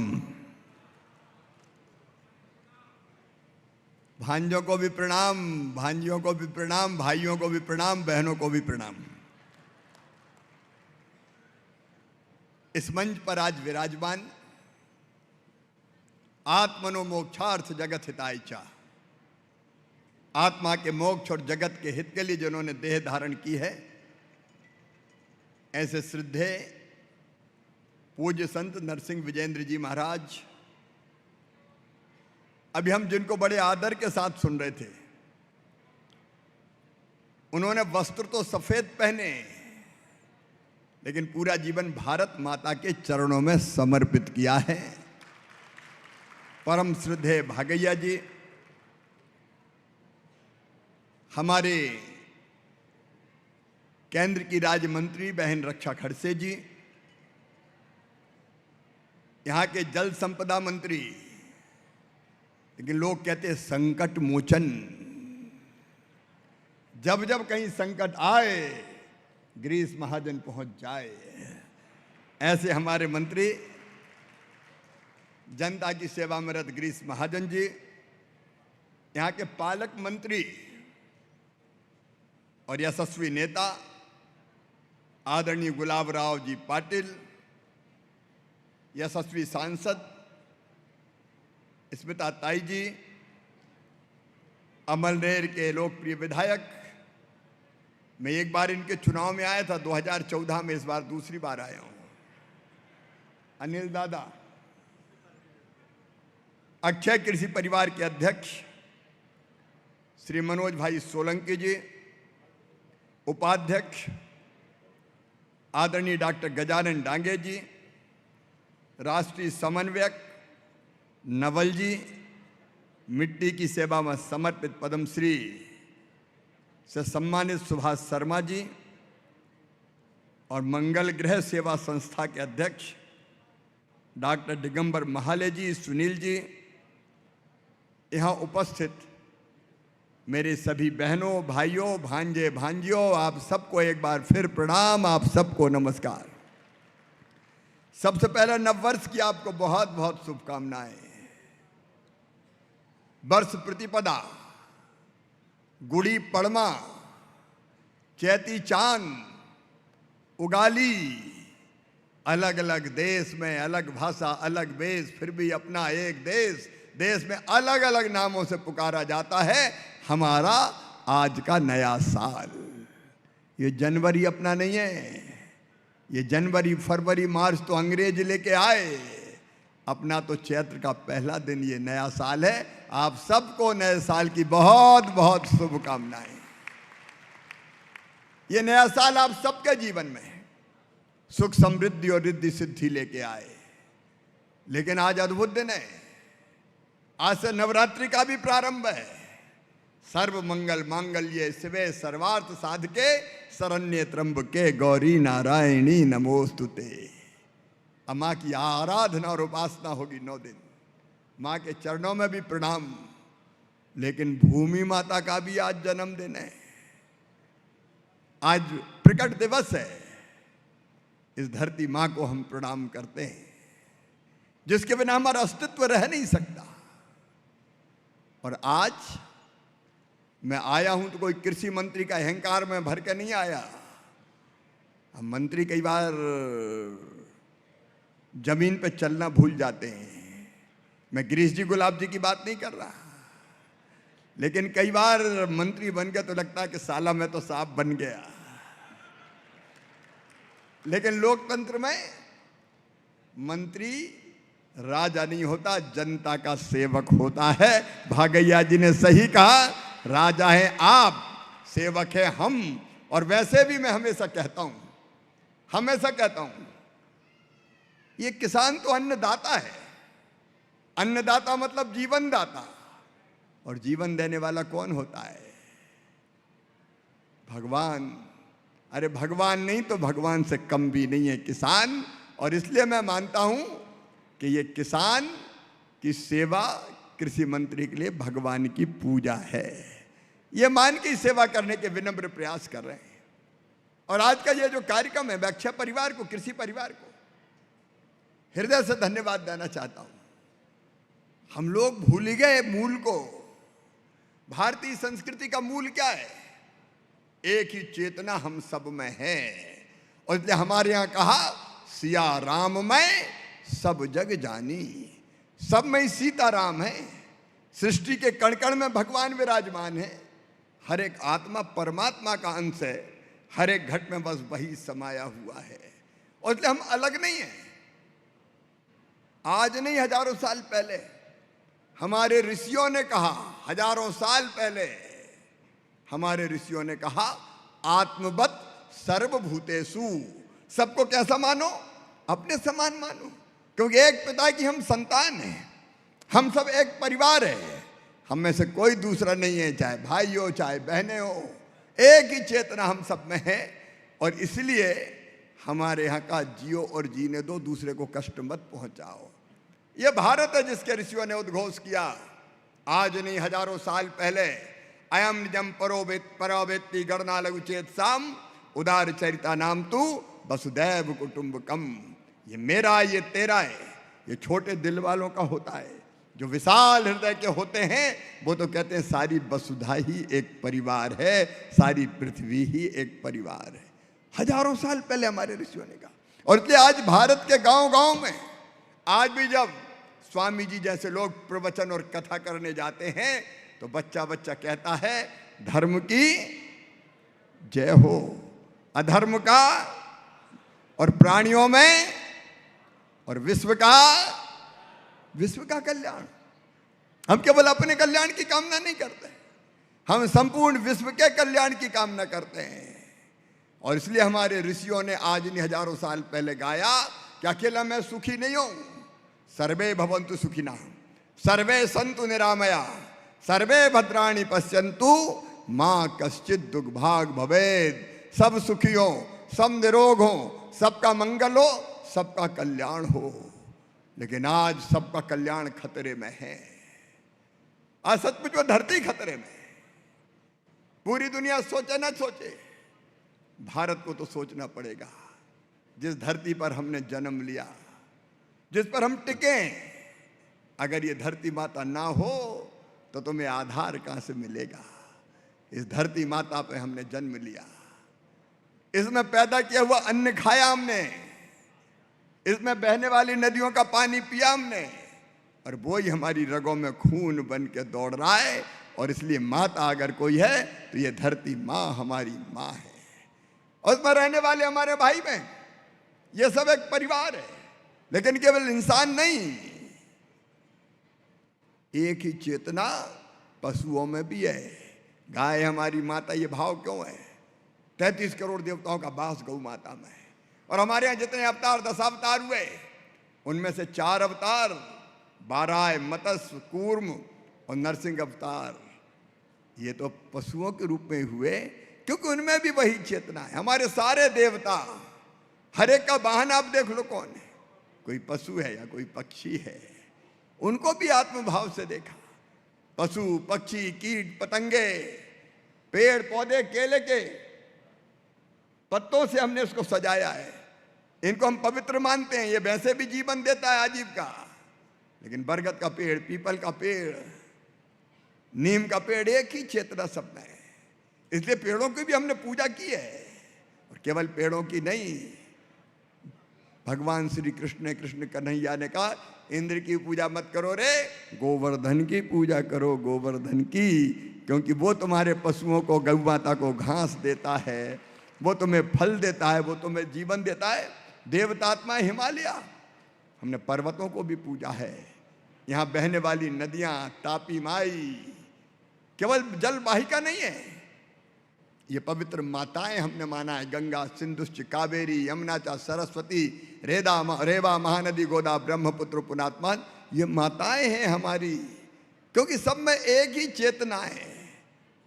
मनुष्य मात्र, प्राणी, पेड़ पौधे, नदियां, समुद्र, नदियों, पर्वत, पहाड़ों में, ग्रह, नक्षत्र, तारों में, बस एक ही चेतना है, एक ही चेतना। और ये भाव अगर सबके अंदर प्रबलतर हो जाए तो दुनिया की सारी समस्याओं का समाधान हो जाए।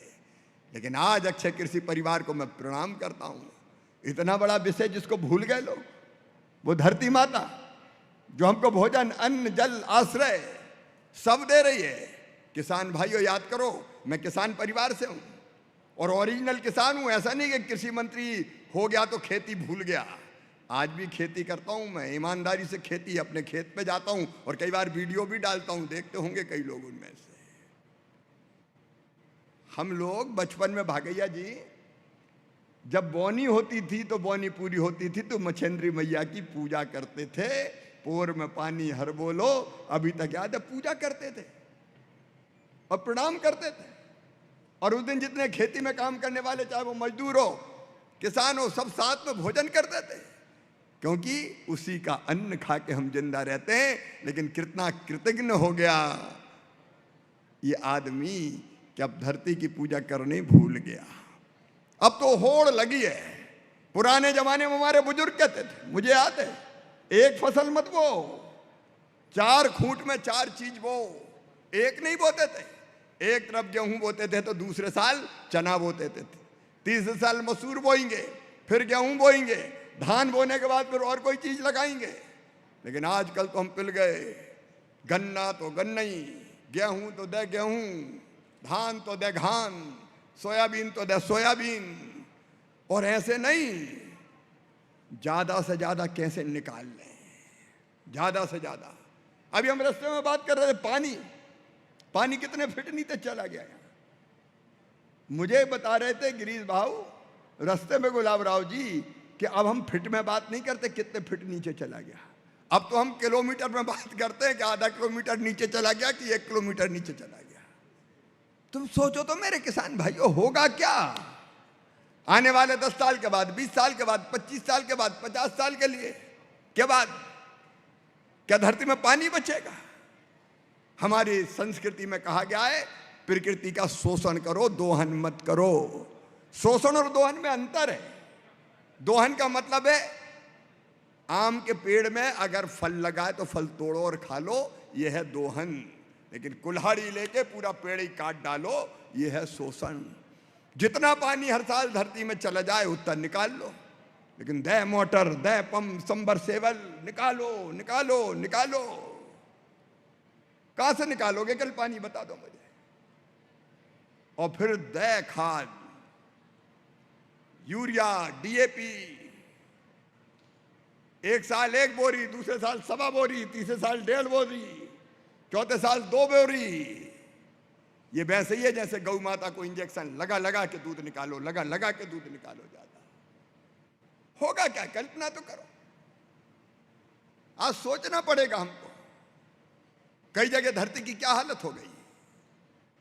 ये पेस्टिसाइड के कारण, अधिक पेस्टिसाइड और खाद के कारण मित्र कीट मारे जा रहे हैं।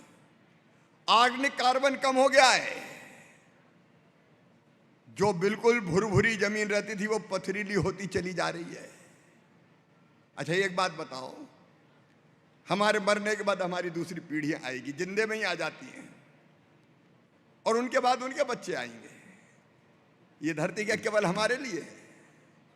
क्या आने वाली पीढ़ियों के इस पर कोई हक नहीं है? क्या हमारे बाद हमारे बच्चे नहीं रहेंगे? और अगर यही हालत रही तो उनका होगा क्या? क्या ये धरती कुछ पैदा कर पाएगी? और इसलिए समय रहते चेत जाएं। आज समय आ गया है कि हम धरती माता के बारे में विचार करें। ये माँ है हमारी। पहले उठते थे तो पैर ना लग जाए खटिया पे से पहले माँ के चरण स्पर्श करते थे। समुद्र बसने देवी पर्वत स्तन मंडले विष्णु पत्नी नमस्तुभ्यम पाद स्पर्शम क्षमस्व में श्लोक नहीं आता तो वैसे ही पैर छूते थे।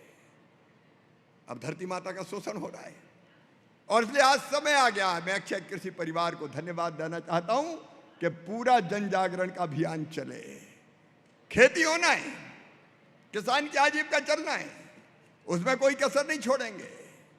उत्पादन भी बढ़ाना है, लेकिन उत्पादन बढ़ाने के अलग अलग तरीके भी है।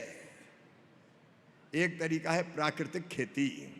मैं किसान भाइयों, भारत का कृषि मंत्री शिवराज सिंह चौहान जिम्मेदारी के साथ कह रहा हूं कि अगर ठीक पद्धति से, अच्छी तरह, ठीक ढंग से प्राकृतिक खेती की जाए तो उत्पादन घटता नहीं है, उत्पादन घटता नहीं है और जमीन की क्षमता लगातार बढ़ती चली जाती है। और इसलिए आज मैं ये अपील करने आया हूं कि पूरी धरती पे नहीं कह रहा मैं, आपके पास 5 एकड़ जमीन है तो आधा एकड़ में करो, ज्यादा में मत करो। प्रयोग तो करके देखो। प्राकृतिक खेती मिशन हमने बनाया प्रधानमंत्री जी के नेतृत्व में, और उसमें यही कह रहे हैं हम किसान भाइयों से, पूरी धरती में नहीं, बाकी में यूरिया डालो, डीएपी डालो, आज हम मना नहीं कर रहे। कितना डालो ये जरूर सोचो, संतुलित डले, लेकिन आधा एकड़ जमीन तो निकाल लो मेरे भाई और उसमें प्राकृतिक खेती करो ना, सही पद्धति से। सुभाष जी जैसे लोग भी यहाँ पे हैं, हम लोग ट्रेनिंग देने का काम भी कर रहे हैं, वैज्ञानिक भी लगातार लगे हुए हैं। प्राकृतिक खेती में हम आधा एकड़ जमीन अपनी जरूर लगाएं। और मुझे आज खुशी कहते हुए 18 लाख किसानों ने प्राकृतिक खेती करना शुरू कर दी है देश में, 8 लाख हेक्टेयर में। अभी देश में इतना ही हुआ है और हम इससे ज्यादा एक साथ नहीं कर रहे, क्योंकि धीरे धीरे जब विश्वास होगा तब फिर उसकी तरफ किसान आगे बढ़ेंगे और कई के परिणाम बहुत अच्छे आ रहे हैं। अच्छा दूसरी बात और देखो, कल जो होगा होगा, ज्यादा पेस्टिसाइड डालने से, कीटनाशक डालने से आज क्या हो रहा है भैया, कई बार ईमानदारी से 1 spray, 2 spray, 3 spray, 4 spray, 5 spray, घर सब्जी खा पाते हो क्या? फिर चैन से धो लो, उबाल लो। अकेले कीट थोड़ी मरते हैं, इंसान भी कई बीमारियों का शिकार बनता है। पेस्टिसाइड के अलावा रास्ते हैं, नीमास्ट, अलग अलग तरह के हमारे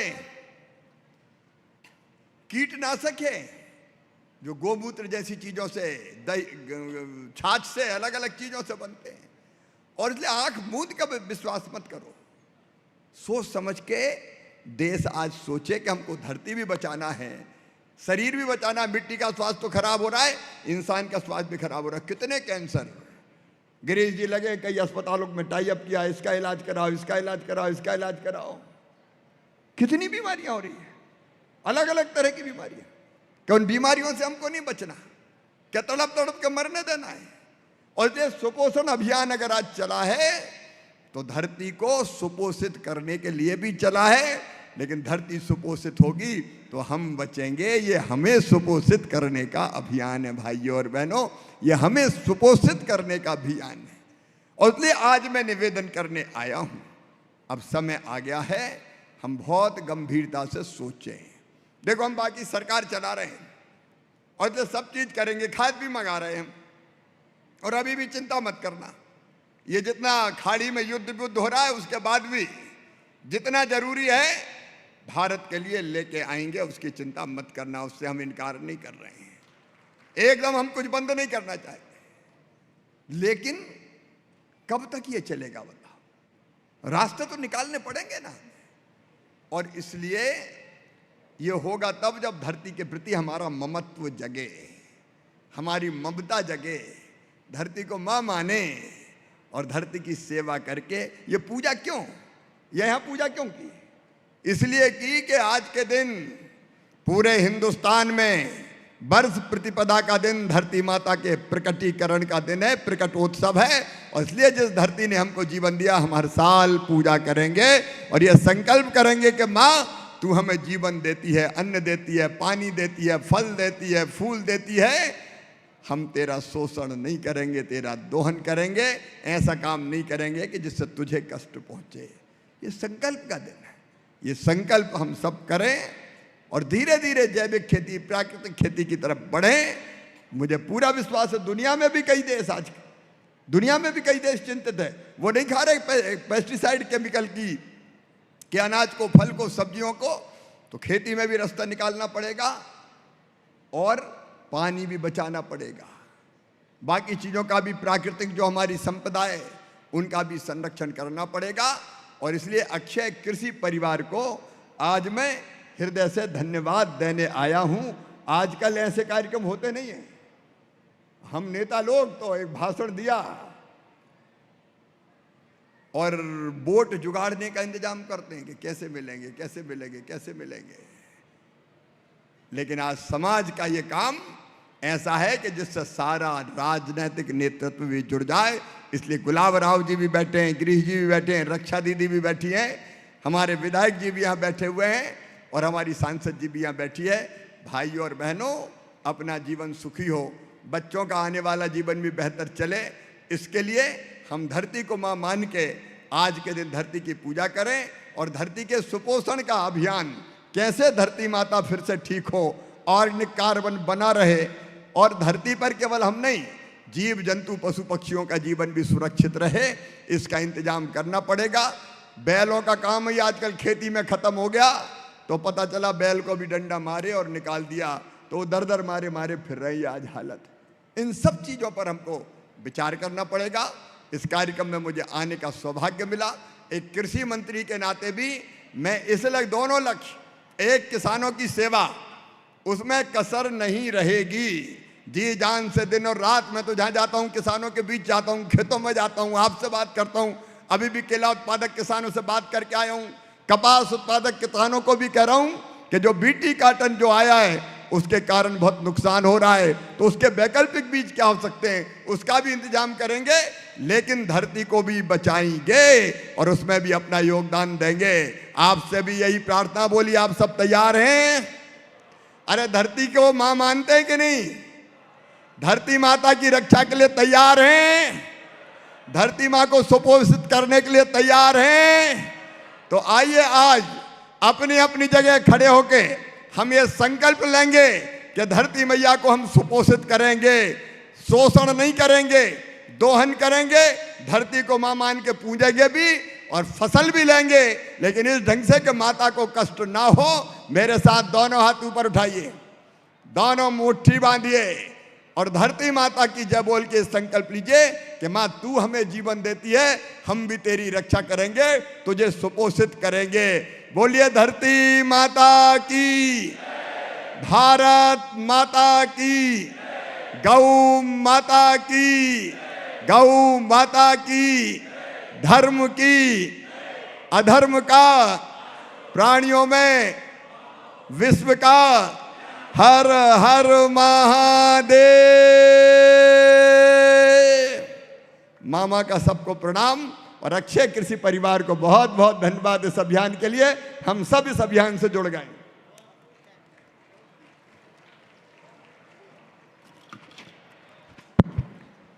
बहुत बहुत धन्यवाद माननीय शिवराज जी। आपके उद्बोधन से ये चिंतन स्पष्ट होता है कि ना आप सिर्फ भारत की कृषि, ना सिर्फ आप वर्तमान पीढ़ी, बल्कि आने वाली पीढ़ियों की भी चिंता निरंतर आपके उद्बोधन से हमको स्पष्ट दिखाई दी। आपने भारत के भूमिगत पानी की चर्चा की, आपने सभी कृषकों के लिए आधा एकड़ भूमि स्वयं के परिवार को बचाने के लिए जैविक कृषि का आग्रह किया। बहुत बहुत धन्यवाद आपका। अब इस अभियान की आभार प्रदर्शन हेतु मैं मंगल सेवा संस्थान के अध्यक्ष डॉक्टर दिगंबर जी को आग्रह करता हूं कि वो यहाँ आएं और आभार प्रदर्शन करें। दिगंबर। आजच्या या कार्यक्रमाला केंद्रीय कृषी मंत्री नामदार शिवराज सिंहजी चौहान, आपले पालकमंत्री आदरणीय गुलाबरावजी पाटील, आपले ज्येष्ठ मंत्री आदरणीय गिरीशभाऊ महाजन, केंद्राच्या राज्यमंत्री क्रीडा विषयाच्या आदरणीय रक्षाताई खडसे, खासदार स्मिताताई वाघ, आदरणीय आमदार अनिलदादा पाटील, त्याचप्रमाणे आदरणीय शंकराचार्यजी, त्याचप्रमाणे महाराष्ट्र आणि छत्तीसगडचे समन्वयक आदरणीय घनवटदादा, तसेच राष्ट्रीय स्वयंसेवक संघाचे व्यंकय्याजी, आदरणीय अण्णासाहेब बाळासाहेब चौधरी, आदरणीय महेशभाई सोलंकी आणि अनेक मान्यवर या ठिकाणी आवर्जून उपस्थित राहिले। मी त्यांचं आभार मानण्यापेक्षा त्यांच्या ऋणात राहू इच्छितो। आपण सर्वजण आलात, या इतिहासाचे साक्षीदार झालात की आजपासून ही चळवळ संपूर्ण देशात सुरू होते आणि त्याच्यासाठी अमळनेरचं नाव आज हा भारताच्या नकाशावर, भारताच्या एका वेगळ्या स्वर्णिम पानावर कोरलं जाईल, त्याचे आपण साक्षीदार झालात। म्हणून मी आपल्या सर्वांचे मनपूर्वक आभार मानतो। सर्व मीडिया त्यांनी खूप उत्तम सहकार्य केलेलं आहे, मी त्यांच्या देखील खूप खूप आभार मानतो आणि घनवटजींना विनंती करतो आपलं प्रेमाचं प्रतीक म्हणून आदरणीय मंत्री महोदयांना त्यांनी फ्रेम द्यावी। भारत माता की जय। धन्यवाद धन्यवाद धन्यवाद।